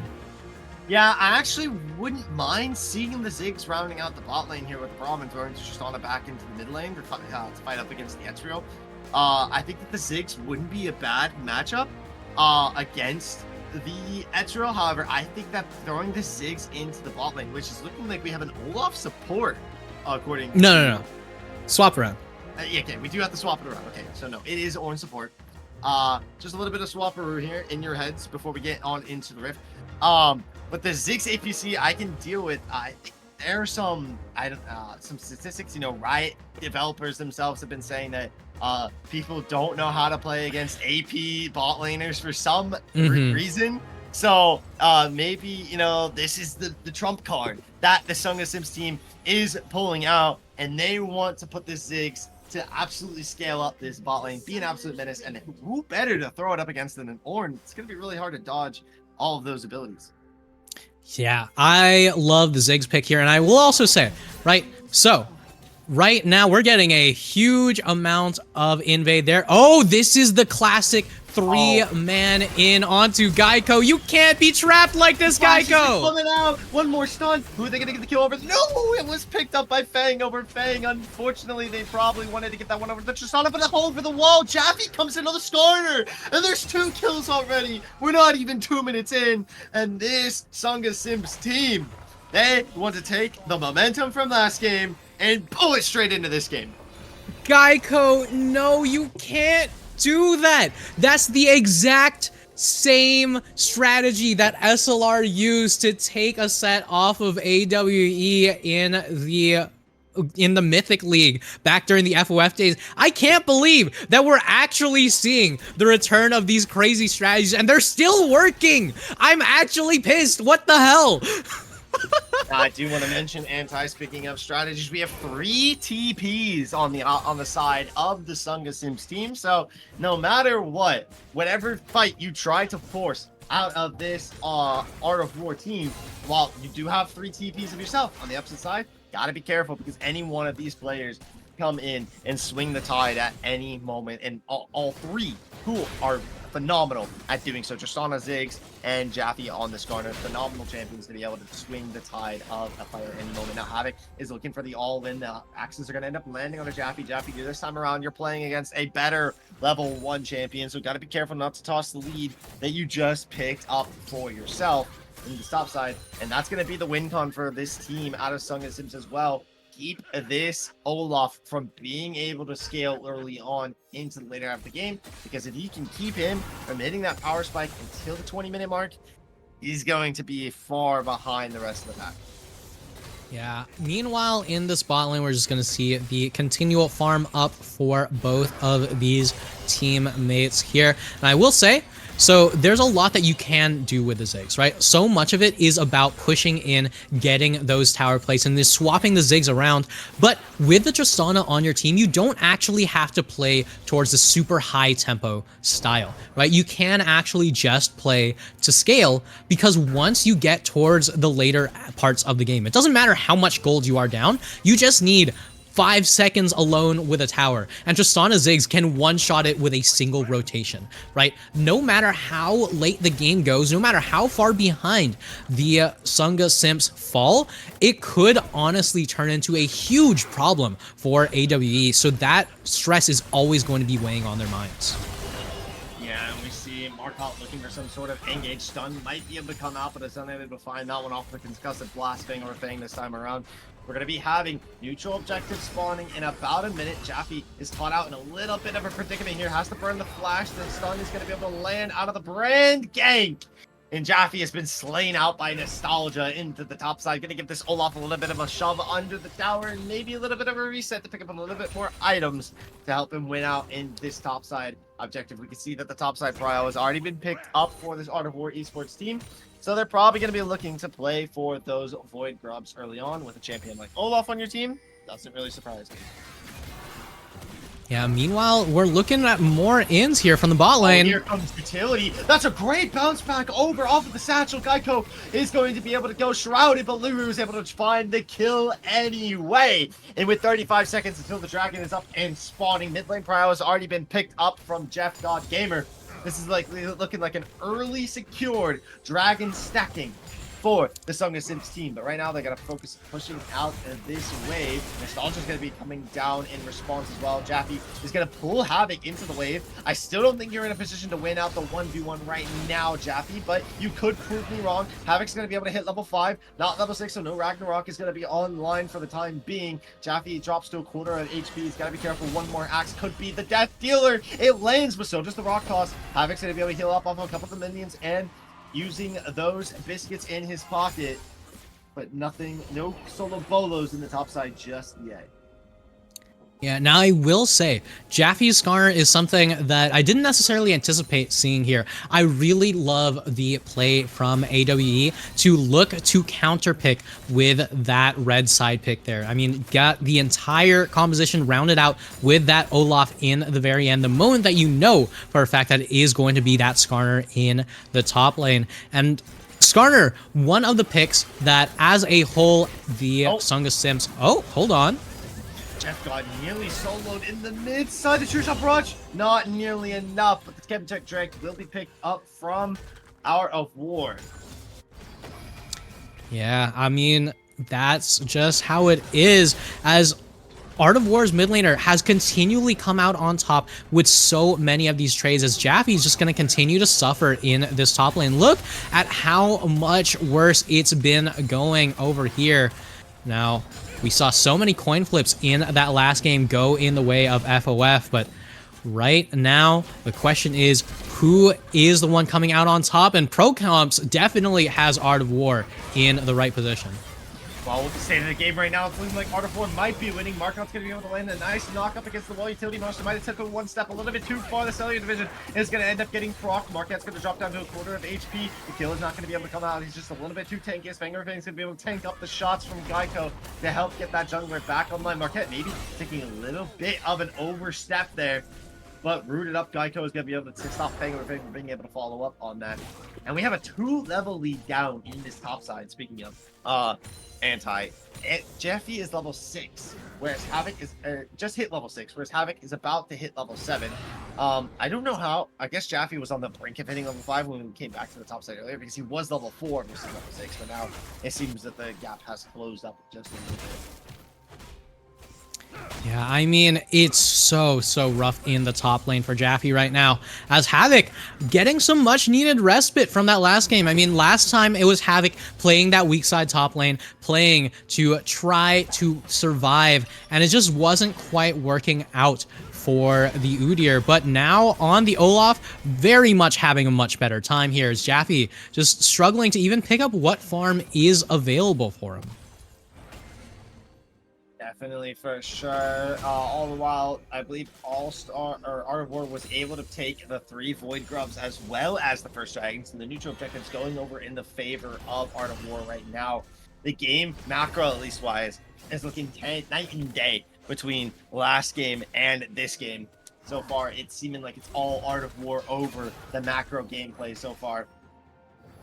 But who knows as we get into the later half of the game. The Ziggs is already picking up that lost chapter. Vampiric Scepter is going to be in the hands of Jeff God Gamer, and Utility Monster building that Bomby Cinder. I could expect some team fights might be coming down as we see a bot side gank potential. No Astral Flash. Hey, we barely got it off in the nick of time. Jay is going to get rooted up, and one more rocket jump. Jay maybe traded out. No, not nearly enough damage yet onto the Ezreal. You see Nostalgia maybe coming in looking for a little bit of clear. It's going to be level 6 and might be able to get the tick burns across both of the members, but will not be able to find it. The stun does come down though, so the bounce back, he's able to trade out at least 1-for-1. Nostalgia finds the trade out into the mid lane on his counterpart jungler. Yeah, and beautiful trade in from Nostalgia, just walking in, getting that kill onto Utility Monster, making sure that nothing too crazy happens. Meanwhile, in this top side, just continual pain for the Skarner, just gonna try to farm back up here as in bot lane, things have slowed down a bit, right? Nothing too crazy going on. Geico just picking up a lot of stacks here. I honestly kind of wonder how many stacks we got sitting on the center right now. But in the meantime, should be interesting to see just how things do develop.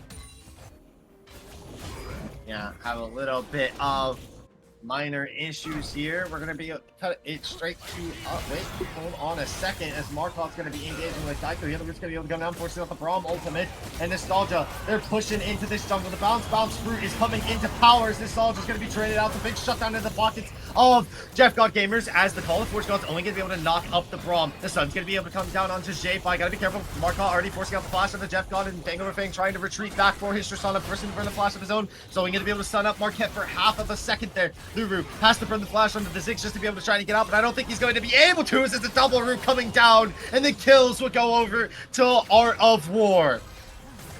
And this time, the mini skirmishes is going to be going into the side of Art of War now that they're the ones with the healing out the wazoo, just constantly getting super low, constantly trying to make a statement, and this time gonna be able to come out on top.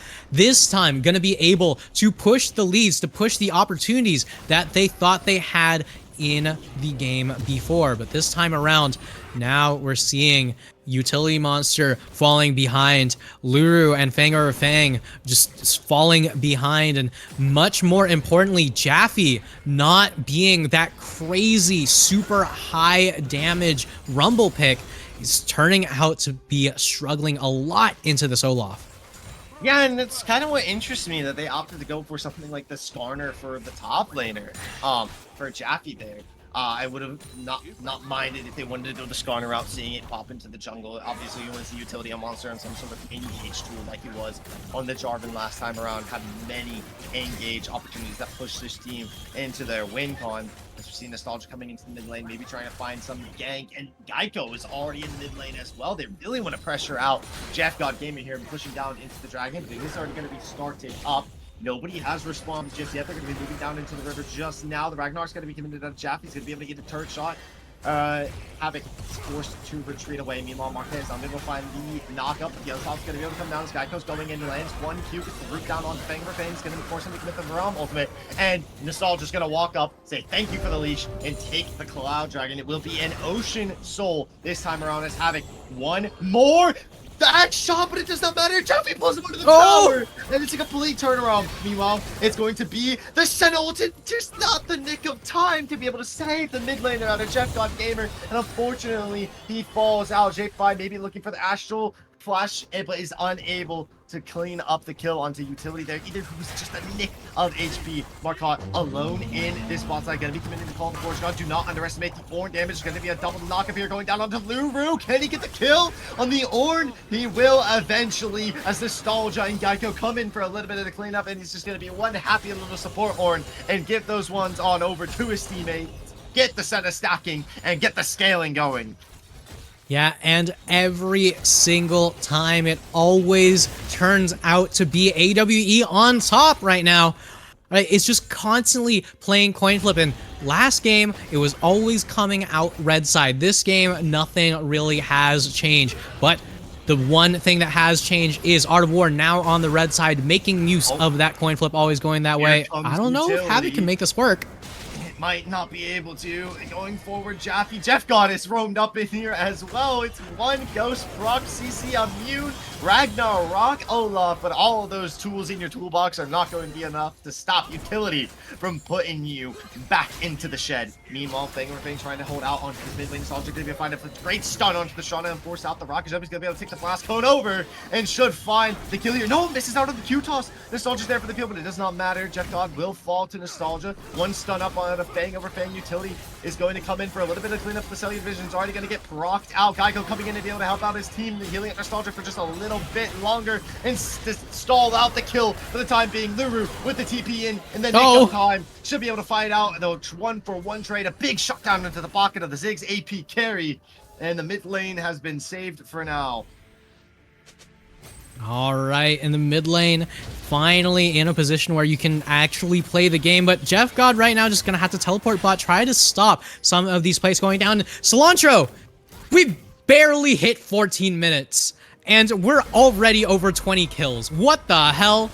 Jaffe's wanting to make it more. Jaffe comes out from the chickens and pulls Geico into Luru and is able to find the kill there. This Sunga Simps team, they want to take the Pro Comp's prediction here and toss it into the trash can. What once there was a gold lead of about 7K, it's now been drunk down to 6K for the Sunga Simps. They are down, trailing against the Art of War team. And Jeff God's going to be able to force Marquette away. Going to be able to chunk down this turret, though. They could look for some sort of turret dive if they want to, but the True Shot Rod's going to go down. And he did the turret shots, his utility. Marquette, you could have probably stayed for one more auto to solidify the kill, but Geico comes in for the cleanup anyway. This game, Anti, objective-wise, kills-wise, just overall map control, it just feels like a different Art of War team.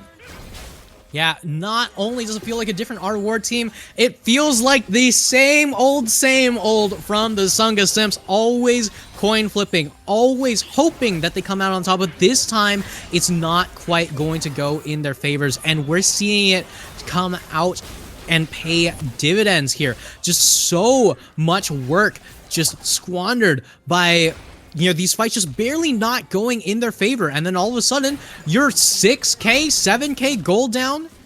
But look at this, the towers just barely standing in the mid lane, slowly being brought up into even more and more gold for the side of Art of War.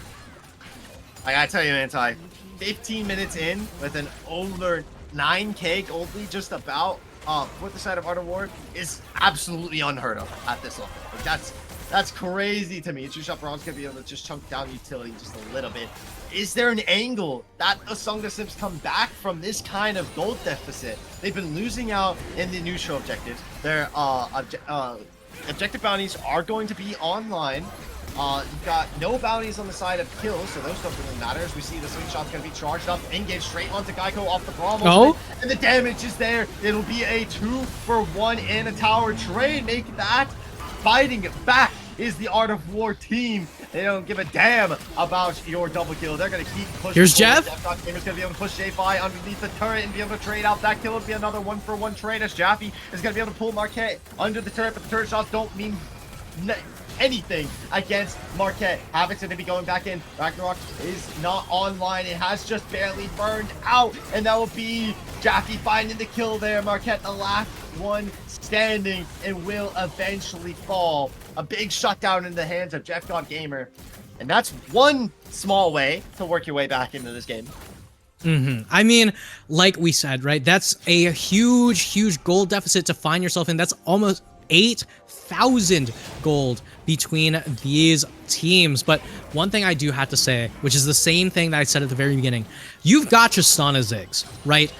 It does not matter how much gold you're behind, as long as you can get a little bit of alone time with the tower. The question is getting onto those towers is so difficult, but oh, look at this! Got a TP coming in, J5 is forced to burn the actual flash at the Sentinel. It's going to be coming down, just try and save this AP carry, but will not to be able to. Meanwhile, Utility Monster might be being traded out 1-for-1 as Havoc's going to be able to come in. No Ragnarok online just yet and has not procced the Ghost. Instead, it's just going to be poked down as Nostalgia. It's going to be able to find 2 off the back of the bouncing of his ultimate. And this dragon is looking long for naught as it does get stolen out by Jaffe of all people.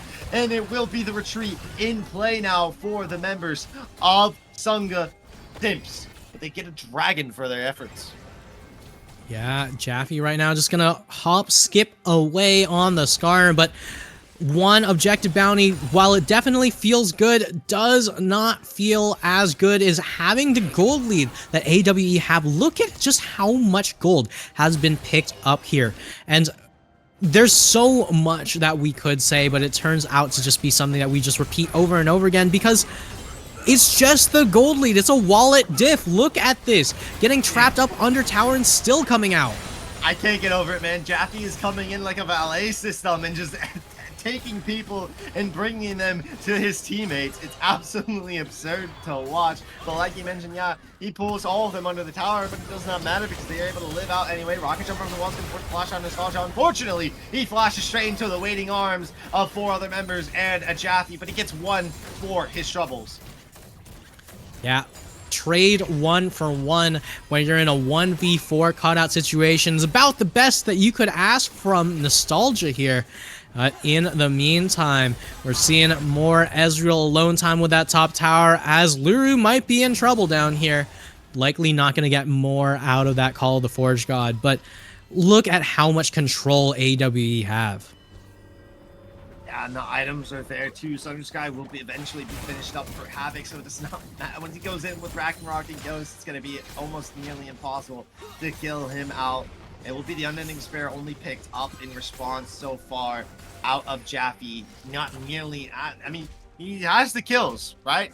He has the kills, but we're seeing that's true. The Skarner is not the damage carry that we're seeing that he had on the Rumble last time around. Kind of relying that role, pushing that role down to Jeff God and Luru this game around, who are just about finished up their second items. So once we get those champions to about a 3rd item power spike, we could see a potential flip in the state of this game. Yeah, definitely a question as to what happens when we get to that point. But right now, this is not nearly as strong of a Tristana as we saw in that last game, right? It is going to be the Bork into Flicker Blades, which not nearly as much damage as an Infinity Edge into Flicker Blades that we saw in the last game. So right now, it's a matter of just getting to the point where you can get your items, you can get that tower damage, you can get that momentum going, but AWE just have every avenue covered. Oh no. No shields means a Call of the Forge God is very much a possibility here. Yep, root up onto Jaffe, just going to continue to play out that poke damage. You see that they want to go for this Baron play. They've thrown Havoc into the bot side. The TP is going to be up in about 15 to 20 seconds. So he's going to apply that pressure, try and force somebody to come down to respond to him. Right now, it's looking like it might be Jeff God Gamer. The only one who really can respond is the Force God's going to come down straight onto Jaffe. It's a double knock up as J5 is able to get the clean up there. And they have to use the Mega Explosion Bomb just to be able to clear out the wave. But that does not matter to Art of War. They want to go for the Baron. That's what they came for. Meanwhile, in the bot side, Havoc is still running amok. Nobody is responding to this Olaf. He's just going to be able to run it straight through the bot side unless somebody can... No, he's not going for it. He's coming up for the flank. This could be potential flank of a lifetime. Nobody on the side of Sunga Simps knows that he is coming. He's about to run himself straight into a Luru. The engage is going to come out of Jeff God Gamer, who rocket jumps straight in and forces the response to the set ultimate, but Nostalgia is able to find that one. Utility Monster wants to get into the thick of the fight. The Ragnarok's going to be committed onto the AP carry of the Ziggs. As Spangler Fane, it will be traded out by Marquette himself. And it will be Havoc off the side of the flank, finding the kill onto the Ziggs, and the Purple Worm is the next target on the hit list.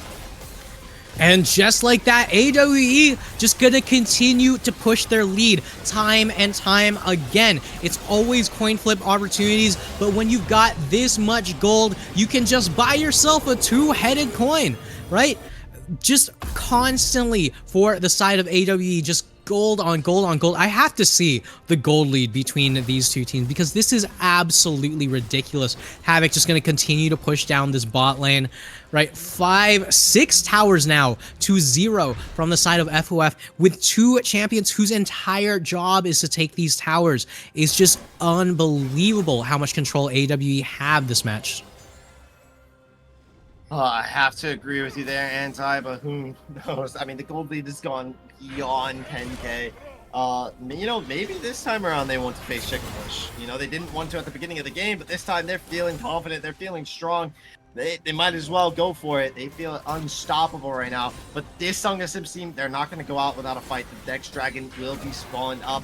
It will be soul point for the Art of War team if they can find it going over the wall with the slingshot. The Mega Bomb is going to come down and it gets stolen again from Sunga Simps. You know, we talked about the coin flip 50-50 plays, and this has got to be ticking off the members of Art of War. In the words of Jeff God Gamer, my jungler smites those. But right here, right now, that's not really what you need. Yes, it's cool that you got a smite. Your jungler's 3, 8, and 5, right? Like, there's just so little that the Sunga Simps have that they can do into Art of War right now. Now that it's a 4v5, there's gone from little to essentially nothing. And now they're going to make their last stand. Game number 3 on the table. Game number 1 was constant coin flips that somehow went in the way of the Sunga Simps. Game number 2. You find this stall. Unstopped is going to be committed to the stuns coming out the just the burn across the board. Call the Forge God is only going to be able to find Fang over Fang as Havoc's able to slay out Utility Monster. It's going to be a double kill for J5. Fang over Fang and Luru on the next hit list. And as you are mentioning, game number 3 has been secured. We are going the complete distance with both these teams. A quadra kill for J5. Unfortunately, don't think he's going to be able to find that pentakill here tonight. And we will give him the, as I believe, our lovely top laner in EU, Bao says, it's a qualified penta. It's essentially a pentakill. You get the quadra, you essentially got a pentakill. Like, let's be honest. So we're gonna give that one to him here on the stream. Congratulations to you, J5.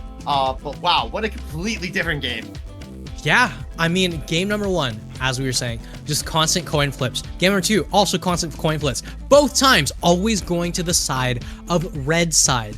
Now, when we get into game number 3, are we going to see that same crazy, scrappy game number 1? Or are we going to see more of a blowout the same way that we saw game number 2? Just so much control on every member on the side of Art of War. And now that we get into our final game of the set, only time will tell just how things do work out. So don't go anywhere.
town to town, from London to Taiwan. I've been all around the globe trying to protect your soul.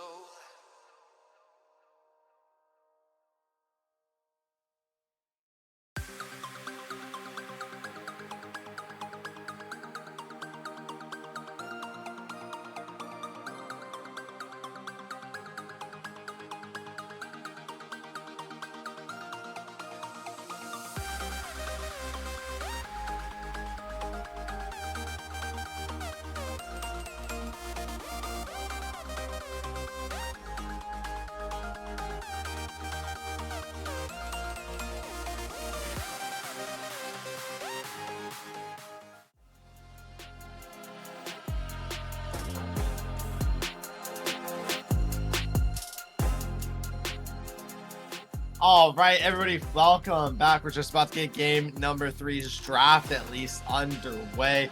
And what kind of series would we have here if this game did not go to the game number 3? We could have a complete sweep like we did game number 2, or we could have an all-out battlefield like game number 1 was, where it could have went either way. I have no clue, and I honestly am tired of trying to figure it out until we get in.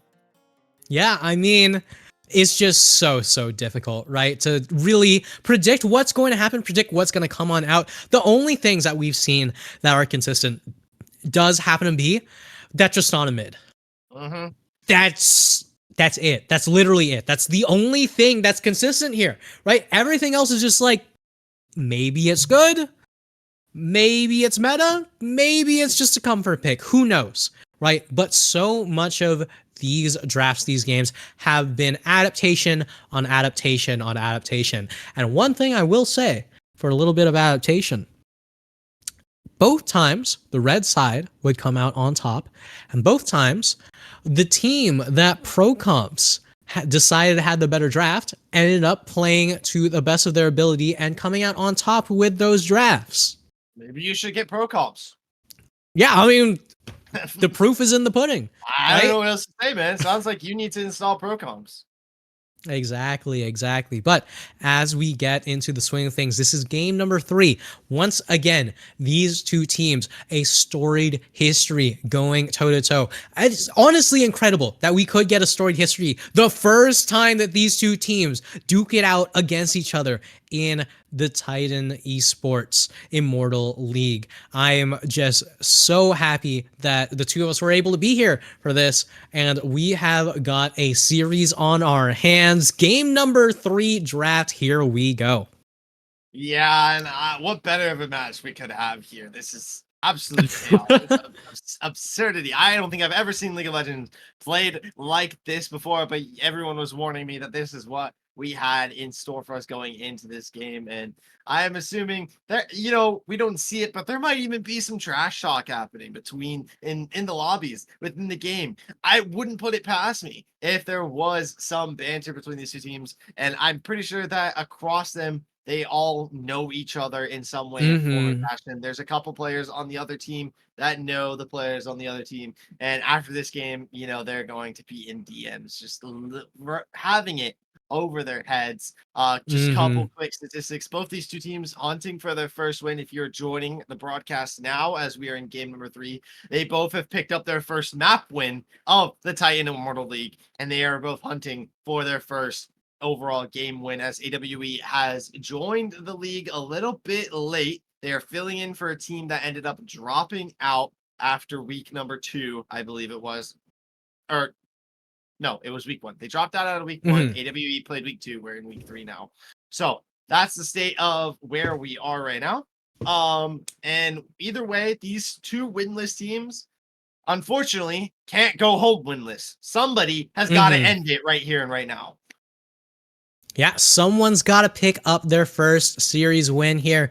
And right now, honestly, I think all eyes are on that top lane. Havoc versus Jaffe in game number 2 went so much better for Art of War. Havoc got a chance to play the game, was no longer stuck on that weak side top lane duty. And this time around, I think it's going to be very important to see what happens in that solo lane. I would not be surprised to see a lot of jungle intervention here. But now, FOF on red side, we've got a lot more possibility for the top lane counter pick here. But once again, Soraka immediately taken off the table as Sword Blue, tried, true, tested coach, always going to make sure to take those crazy picks away. Yeah, and like I was mentioning to you after that game right there, I don't think that Jaffe was horrible at Skarner. I think he tried his best to perform what he needed for his team. He was pulling people under tower. He's landing the multiple man suppressions. He had one of the better KDAs across his team. I just would rather see them draft him something more hyper carry, like the Rumble pick. Play into his strengths of just being an all-out carry player and just let him run loose across the top side, shut Havoc down, and let that be a win con for you. So you don't need that sort of jungle presence into the top side. You can focus more onto your bot and mid lane players. They're out, as we're going to see a Corki ban coming through. J4 is going to be banned this time around the Soraka and Rumble. Not going to be making it through. Art of War realizing that those are the two key factors they want to take away. And Havoc has already locked away the Cassante. Now, typically in the meta picks, we could see the Renekton, the Jax, the Gwen, things like that picked into this. But this is Sunga Simps we're talking about.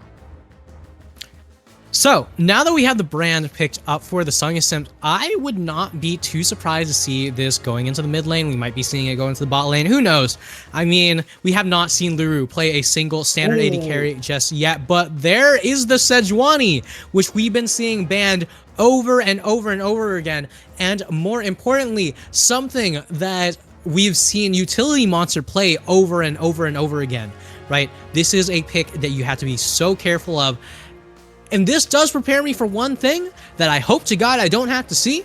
If we do get the Jaffe Irelia coming through, I will be very sad. Now, Jaffe Fiora, on the other hand, is something that I would be anticipating to see into the Cassante. Meanwhile, the AWE side of things has picked up the Lilia, you know, those magic damage junglers that do super well, and the Ezreal. And once again, the Skarner pickup here.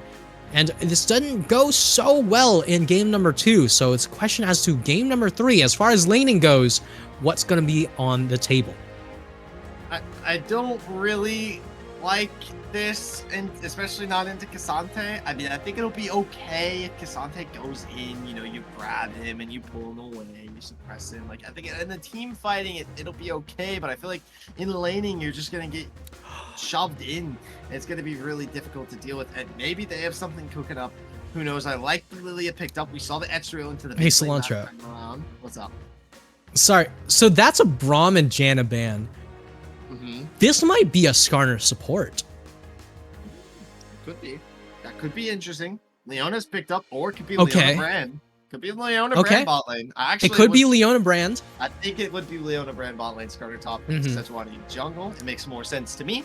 Makes a lot more sense, right? We love cooking, but next sometimes we moment- don't need so much. I was gonna say, I think that Ezreal is once again making its way to the mid lane. Shout out to my boy Quid for pulling that one out today. Everybody's gonna start playing that nowadays. And the Rakan's going to be rounding that one out. So an overall great team comp on paper coming out for the Art of War team. And now you got to pick your mid laner for Sunga Simps. How do you want to round this out? You've already got some strong AP damage in there. And that is a hyper carry champ, but it's a double-edged sword. I mean, that is a hypercarry champion with the scaling Assassin of Fury. Very difficult to really get into the backline at times, but you've got your backline diving buddies with the Leona, with the Skarner, with that Sejuani. So many meatballs are just going to go on in with you with all of that aggro tanking. And once again, we're going to continue that trend of never playing a classic 80 carry down here, as they're just going to continue to take away things like the Jinx from Luru. But I gotta say, we love to see ourselves a little bit of cooking, and I honestly think that FOF have brought out a team composition that doesn't cook too much, right? Meanwhile, AWE, as we've seen, at every single step of the way. Very solid drafting, very solid composition, courtesy of ProCons, courtesy of Sword Blue. And here we go into game number 3 of Art of War versus the Sunga Simps. And all comes down to this now. Fang over Fang leading the charge with Jaffe. I believe spotted out by Nostalgia. Maybe not. J5 is going to be in the mid lane for Smolder. Oh! Okay. Definitely was not expecting that. Didn't even know that champion went into the mid lane. But it looks like we're going to be seeing that come around. Maybe a little bit of a swap as they saw the Nefiri come out. It could be what's happening. But who knows what we'll see. Is Fang over Fang be able to find an angle onto Havoc, get the stun down. Jaffe's trying to come in. They want the damage, but they're not going to be able to find it. The Casante's just a little bit too fast this time around. Jaffe just going to leave him with a little bit of rock toss. You know, it's not just a boulder. It's a rock. Exactly. And going to be able to drive that rock exactly where he wants, but Havoc just going to walk on out of the way, sees the signs, just make sure to look both ways before crossing the street, and that is going to be it for our early game. Nothing too exciting, unlike what we saw the first time around. Ooh, Havoc getting up into that middle bush early does mean that Jaffe is going to be trying to drag the wave, but likely going to get caught out early. And this isn't a fight I think Skarner wins at level 1. I don't know many fights that Skarner can win at level 1, and definitely not one against Olaf, as we saw last time around at Kasante. I don't seem to be going much better for the Skarner either. Definitely want to be a level 3 to get all of those abilities on the line, to have some sort of advantage pulling people into the tower.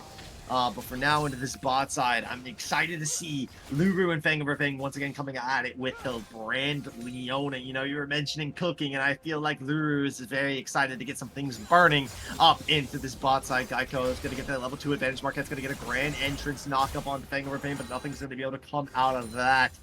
While Jeff God pushing in this Smolder under tower. I feel like this is going to be this early game state for this mid lane. Jeff God coming out on top just for the time being until we can get those Smolder stacks. Well, not as effective as they were last split when we were casting Smolder anti. It's still going to be pretty powerful later on into the game as Jeff God looking for the level 3 engage. Is going to be able to eat a turret shot. That's going to be Smolder's advantage to go in for the kill. Will he commit flash for it? Will he commit the flash out of Jeff God? It's not looking like it. Looking like he's going to be able to retreat to the Sejuani for now and get out in the nick of time. Yeah, definitely a step too far forward when it came to that W. Tower shot not quite working out as hoped for, but this mid lane is definitely an interesting proposition here, right? It is just going to be scaling assassin mid versus scaling AD carry.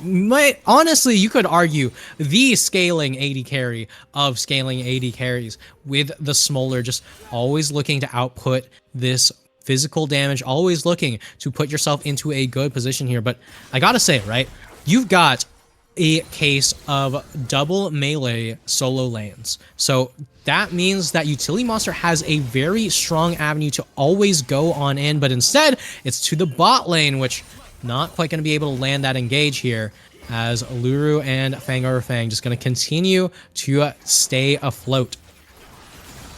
For now, the time being, Jeff God's going to be under a little bit of pressure. Nostalgia shows their face coming down to the bot side river, but the Scuttle Crab's already going to be picked up. The Prio has already been obtained, but they're going to go into the jungle is what it's looking like. Fang over Fang wanting to be able to find this Nostalgia Lilia and go for the invade with Utility Monster. Will they be able to find the flail? Maybe one more stun up, one more tick of the Parasite proc, but they're not going to be able to find that one. And here comes Smolder and Marquette over the wall. The Recon looking for it, but he's going to decide not to go for it. The W out of Jeff God's going to be able to go over the wall and find a little bit of poke on the J5 and force them out to allow for Utility Monster to make their way across the map. But your chickens are not there waiting for you. Sorry, but this time around, no Uber Eats on the KFC.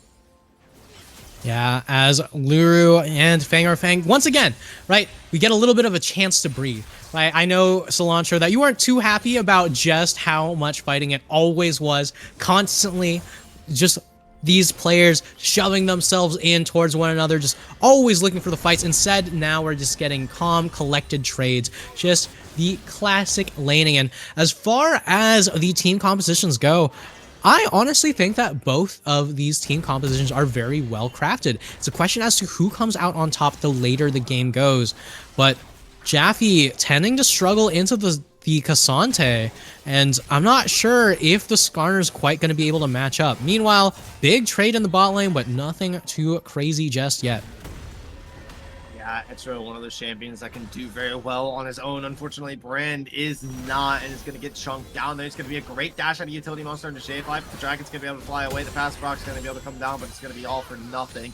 You know, Stopp's going to be able to stop the depression from coming in. Chaffee trying to pull him under the tower with the ultimate, but it's not going to be able to find that one as Marquette gets a grand entrance, is forced to be able to get out. The Ignite's going to be ticking him away from the response of Fang over Fang. You're seeing that the pressure, they want to get one of these kills into the bot side now. The Dragon is up and online. Lilia's going to be pathing down towards this, maybe actually looking to go for the Void Grubs based on the fact that Havoc has this top side prio, and you see they're going to be aiming to get that objective. Utility Monster is going to be on the opposite side of the map, will not be able to respond in the nick of time. Meanwhile, Sheen and Lost Chapter have been picked up for the respective carries onto the bot side of both teams. So we can tell that some fighting is definitely wanting to go down here soon, and they're going to want to start doing it before this Dragon. Yeah, I mean, sometimes it's all about getting all of the summoners blown away from these carries, from these players in the nick of time. Meanwhile, Luru with a teleport going to be able to get down bot lane soon enough to make sure that the side of the Sunga Simps have so much vision control, but all of a sudden, Marcotte just so ready to just walk on up. Geico could be in trouble. It's potentially stun's gonna end up landing. Luru gets the burn tick proc. They could go stun for stun here, but they don't not want to go under the tower. Marquette's gonna be responding to be able to peel for this 80 carry. Had to burn out the cleanse to be able to survive for now. Meanwhile, Utility Monsters lingering around this bot side, predicting that there will be some sort of counter gate coming out from Nostalgia. Maybe Nostalgia wanting to start up the jungle, but instead he's looking for a bit of a gank of his own. The engage is going to be able to come down. I don't want to look at the top side directed cam. I wanted to look at the bot lane, but it's fine. I don't know what ended up happening. I see that Geico had to burn out the flash, and Fang looks like he went for a flash engage in, and the Glacial Prism was not proc as Utility Monster hit level 6 during that fight. Meanwhile, top lane, once again, just going to continue with the wet noodle fights. And welcome to my favorite part of League of Legends, also known as Directed Cam is a top lane main. Meanwhile, speaking of mains, we are here with the Pro Comps draft score, our main source of deciding who has the better composition. And this is honestly a much better draft score for AWE than we saw even in game number 2. And it's looking so good for AWE, not just from our perspective, but also from the perspective of the algorithms. Utility Monster goes over the wall. They want to go for the dive onto Havoc, but the all-out's going to be able to come down. One more tick of the pass is going to be able to find the mini Glacial Prism, but the big one will end up hitting the unstoppable shield. The triple knock-up comes down. Utility's first up in the flash. Will they be able to find the kill Lilia bot flanks? And we're 8 minutes in, and we finally had the first blood going over to the Cassante. Yeah, meanwhile, Nostalgia trying to make something happen with the Lilia here. I'm not sure if you quite want to do this. This is still a Skarner under tower, but in the meantime, still a little bit of struggling from the side of the Sunga Simps here. For sure, Jeff got in a little bit of trouble as Marquette roams up to be able to help J5 get this one under turret. The Smolder one's going to be committed. The Ignite comes down onto Jeff got in. It will be a kill for the Smolder and forces the flash away out of Marquette. It's going to fall to the Ignite tick proc of Fang over Fang while the turret dive over Jaffe. You didn't like it, but it ended up going in favor of the AWE team, and now Fang over Fang trying to just buy a little bit of time.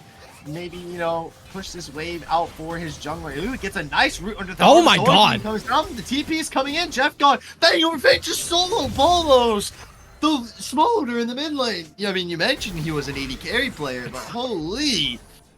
Yeah, I mean, that's the Fang over Fang moment right there. Just going to be able to get that kill onto J-Fly. I gotta say, right, that is honestly incredible being able to pick that one up here. But speaking of which, Marcotte going to be able to pick up a summoner from Luru, and a mobile brand is a sitting duck in this bot lane. You got to be super careful. But in the meantime, we got everyone and the kitchen sink being thrown towards this dragon here as FOF the Sunga Simps are looking to pick up as many win conditions as possible, dragon stacking being one of them, because you're definitely not going to be able to simply outscale as far as the lanes are going.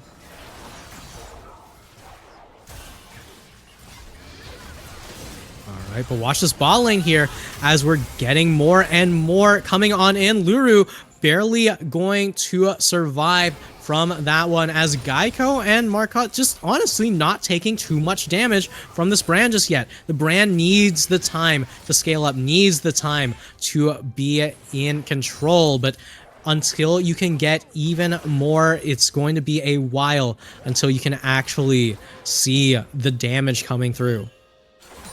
About to have another solo bow there, Jeff. You got to be careful fighting up against this Smolder in the mid lane. Don't want to be giving him any more kills at BF sword. It hurts. Your Call Hammer are going to be a little bit struggling to be able to fight back against that.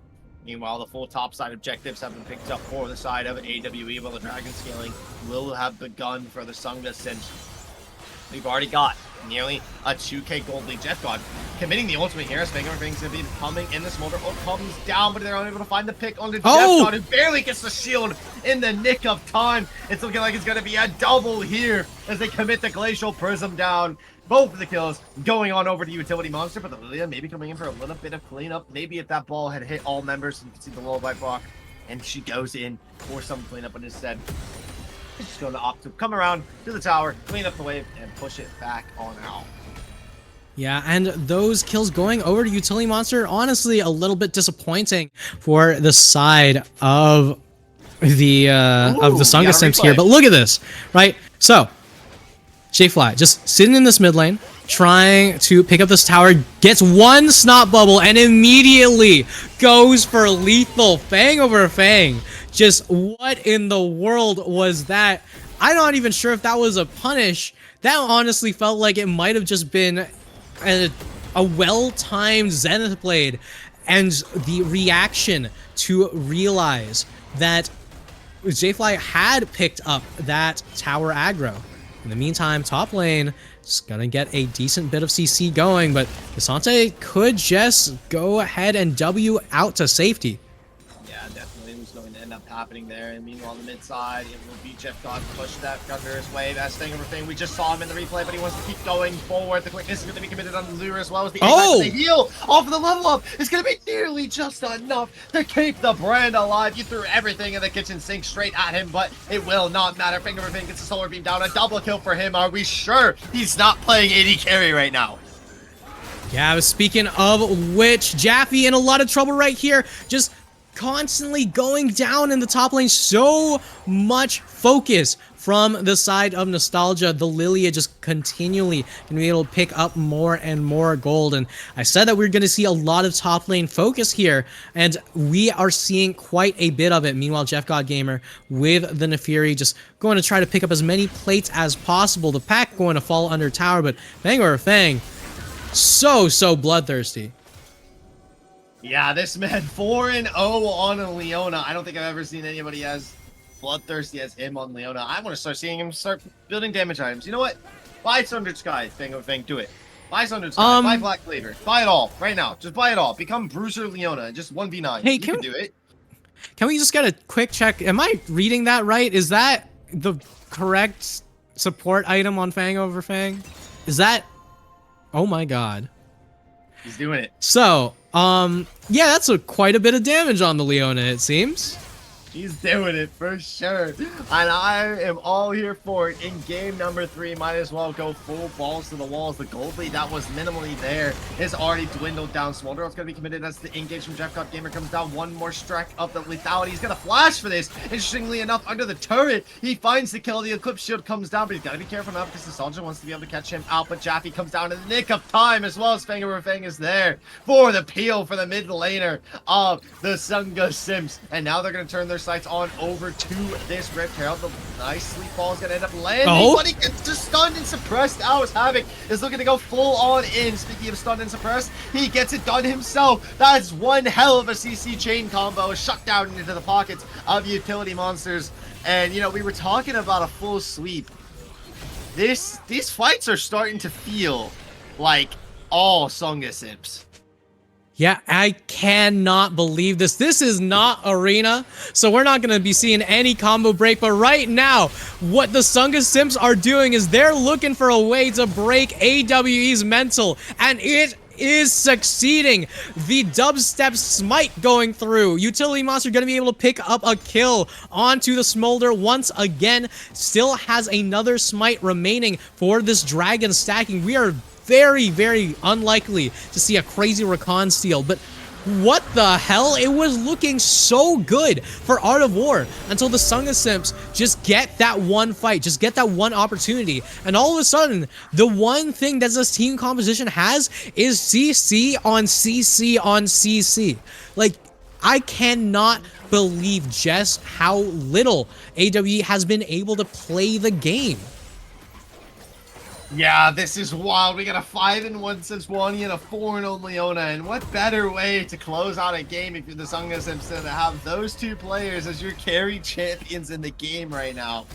Absolutely absurd to me. The Tiamat's going to be picked up for the Nefiri, just scaling into that Hyper 8 Assassin as we were mentioning. As Finger is going to turn around and punk Nostalgia. The Flail's going to end up missing, unfortunately enough. And so Brendan going to be able to find the slowdown. Going forward, Havoc maybe wants to commit the all-out onto Finger of Fame, but it's not going to be able to find this. One's going to be committed, and here comes the Sejuani for the peel. Havoc commits the all-out, but is it going to be enough? The True Self Barrage is a ton of damage, and the quick grand entrance knockup out of Marquette is going to be able to help find Luru. Meanwhile, Jeff God Gamer with the dogs is going crazy, but he's going to end up falling asleep for now. This puppy has gone to bed, but he's going to be up in the nick of time to be able to fight back against Marquette. Stunned up against the wall, Jaffe trying to be able to find Nostalgia. Meanwhile, another shutdown is going to be picked up from Smolder, finding it against that Leona. Jeff God's going to be engaging once again against the Smolder, trying to find the pick around this time, but Geico's going to be there for the Peel's utility. He's looking to go over the wall, but is not going to be able to find it just yet. The mid lane turret has fallen. They don't have the Peel off of their own objective anymore. Marquette has fallen to 1 HP, and one pick of the passive is going to be able to find that Glacier Prism in response to the Geico. It's not going to be enough damage, but Jaffe can't respond either. It's the 280 carries of AWE keeping this game alive.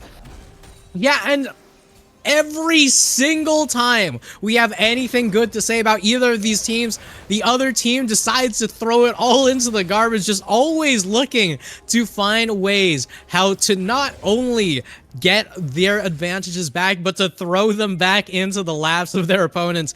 I gotta say, right, there is nothing more funny than watching the Sunga Simps take on Art of War, because these two teams are so willing and ready to just throw all cautions to the wind and throw themselves directly at one another. Sometimes it works out, sometimes it doesn't, but it almost always starts out with a Schrodinger's catch, where you get a catch onto one member of the opposing team and you think to yourself, oh, this is good.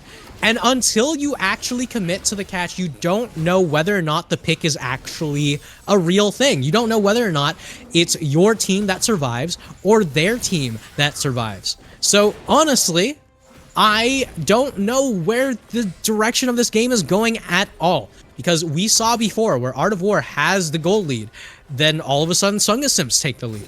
And when Sunga Simps take the gold lead, all of a sudden Art of War takes the lead. It's just back and forth at every single moment.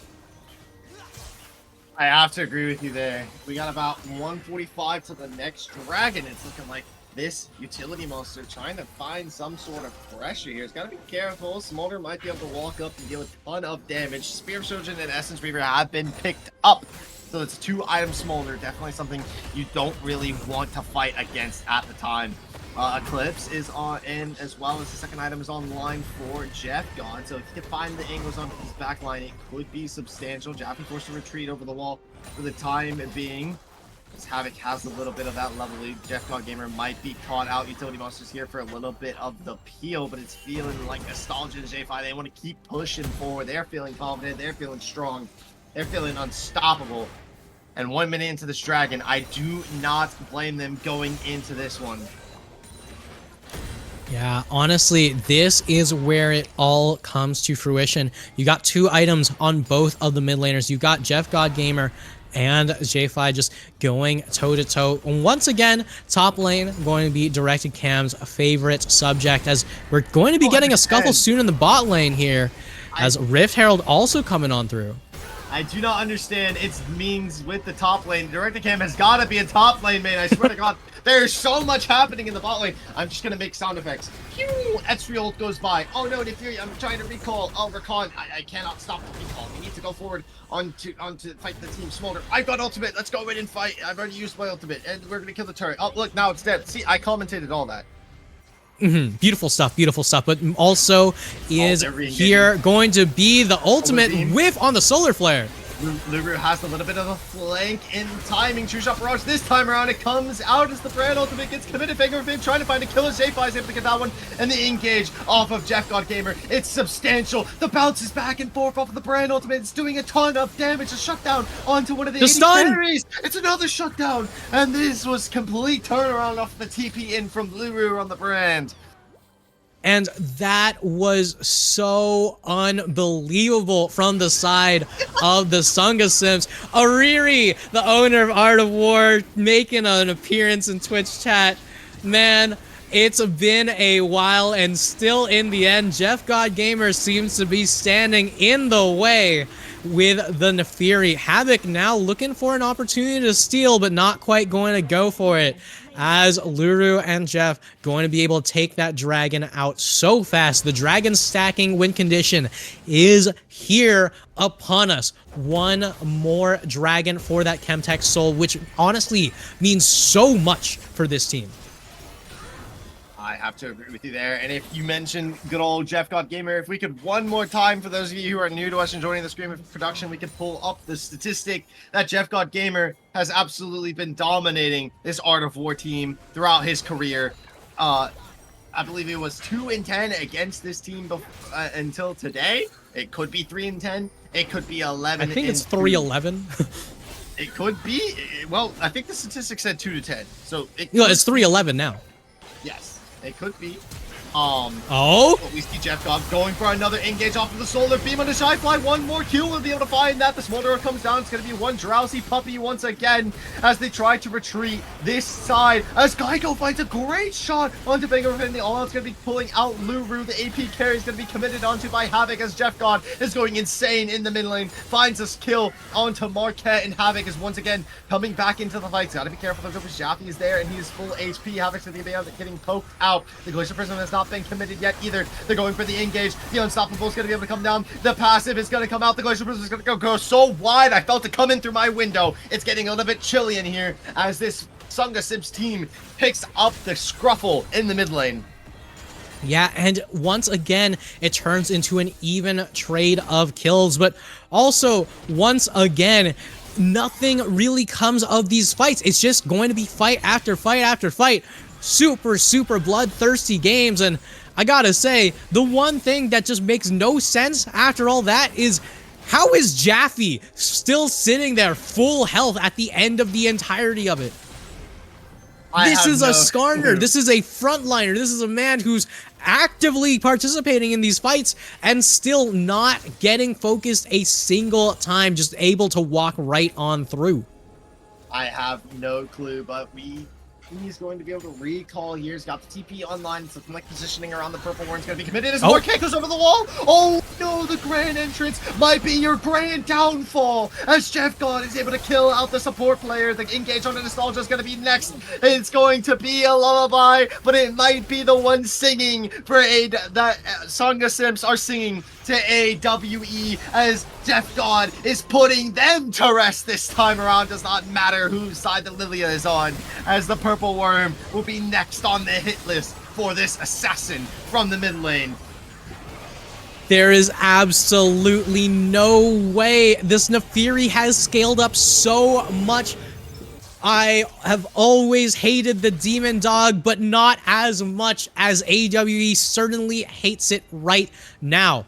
Jeff God has been putting on an absolute clinical performance, especially after the last two games where, you know, game number 1 did a decent job with the Tristana. Game number 2 just didn't really put out nearly enough damage to justify the focus on that pick. Now game number 3, bring out something that isn't just a meta pick, instead bringing something out that's very much a comfort pick on the Nefiri, just going to be striking fear directly into the hearts of AWE. But I gotta say, Cilantro, now that the Sunga Simps are ahead, now that they have the lead, is when I'm most terrified for the side of the Sunga Simps. Because it's in positions like this where we see the throws. You cannot throw if you are not already ahead, and this is exactly where we're used to seeing it. Yeah, and I gotta tell you, Anti, the gold lead is only 2K. That's almost nothing in the game of League of Legends. That's one team fight. So it does not matter that the gold lead is insignificant for the time in the game right now. And you also are set in a position where you've got to make use of this Baron buff. But you got 45 seconds until the dragon is up on the line. It's your soul dragon. It's gonna be 2 Infernals for you. Meanwhile, Skarner is in this bot side going for the engage onto the turret. It's a great start up for the Sunga Simps as Jeff God comes in from the behind, is able to slay the AD carry. Meanwhile, Marquette finds himself caught out in between 3 members of the Sunga Simps. Havoc is going forward onto Jaffe. The ultimate's going to end up missing out, so he's not going to be able to get the suppression and pull, but they're going to continue to push this down. They've got a bot lane minion wave. They want to be able to end the game potentially now. They might not even need the soul. The inhibitor turret is not going to be long for this world, and it will fall. I would not be surprised to see them go for a little bit of a back off, though, and retreat for this dragon. Play a little bit of a safe game out here, but they have the wave, they have the confidence, they might be feeling it. No, they're gonna go for the little bit of retreat, they're gonna go for that soul, and they're gonna clean up an Infernal Soul. They've pushed the gold lead to about 4K in their favor now.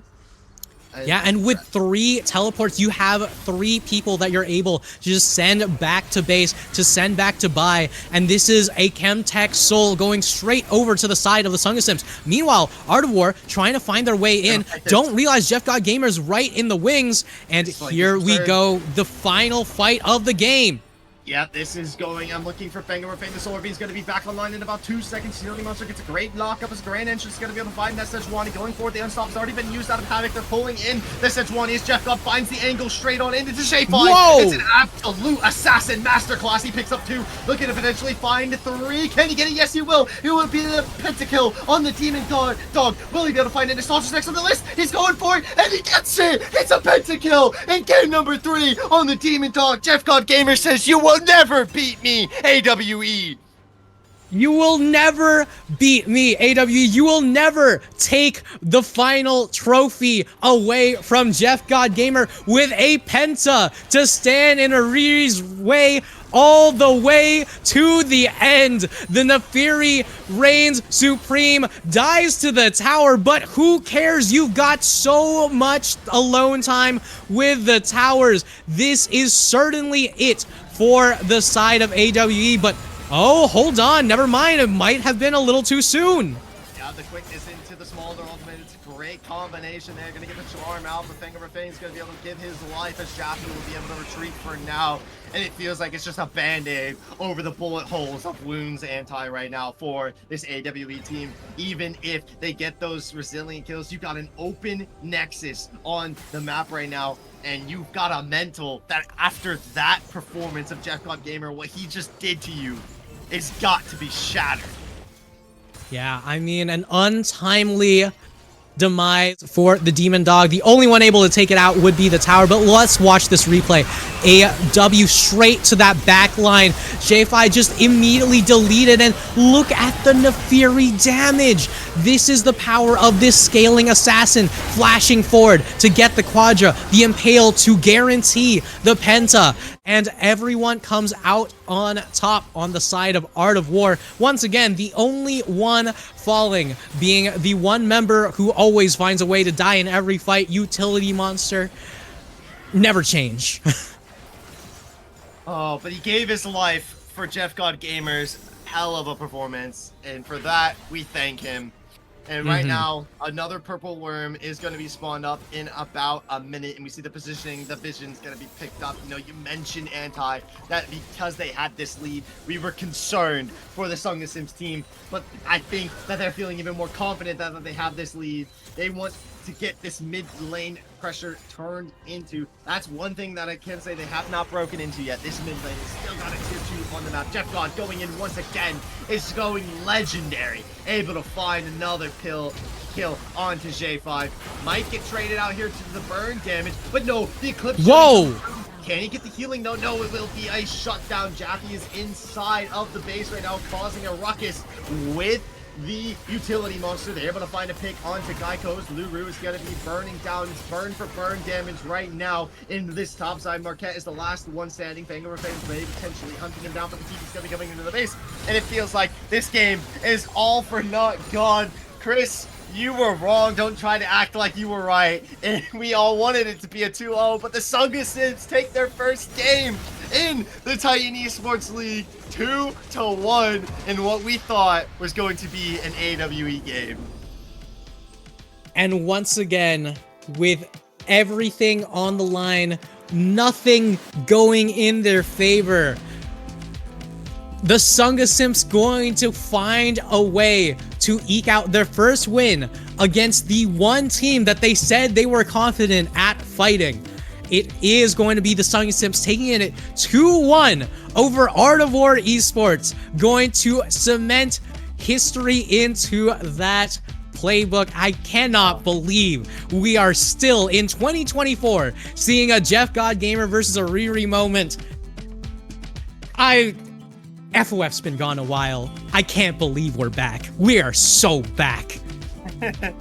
I am very happy for you, Anti, and all of you in the broadcast that have a history with these teams. I'm just grateful to have been a part of it and been able to experience this game with you guys. It was one hell of an entertaining match. I cannot believe that I was here for that. Jeff God, you are now 11-2 against this team. That is absolutely one hell of a stat that you can pat your back on for after tonight. And wow, Zeus. I mean, well, game number 3, it wasn't really a complete stomp like game number 2, but it wasn't fully chaotic like game number 1 was. Yeah, but once again, it all relies on one of those solo laners turning into a massive carry. Look at the Nefiri damage, once again, topping the charts at over 40,000 damage. One of those solo laners just doing so much work for the team, while the rest of the team composition is based around it, just making sure that that last pick on red side is able to do that work. And honestly, I'm excited to see what that means for the rest of the league. Are we going to be seeing the Soraka Leonas start to come through? Are we going to be seeing some of these, last pick red side sort of focuses, so that way you can get these counter picks, you can get these solo laners start to get rolling? But honestly, regardless of what it means, is something we're going to have to see for ourselves later on. In the meantime, that's been all for the Immortal League week number 3. So thanks for tuning in, and make sure to check out Pro Comps and the rest of the Titan Esports broadcasts throughout the week.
Taiwan.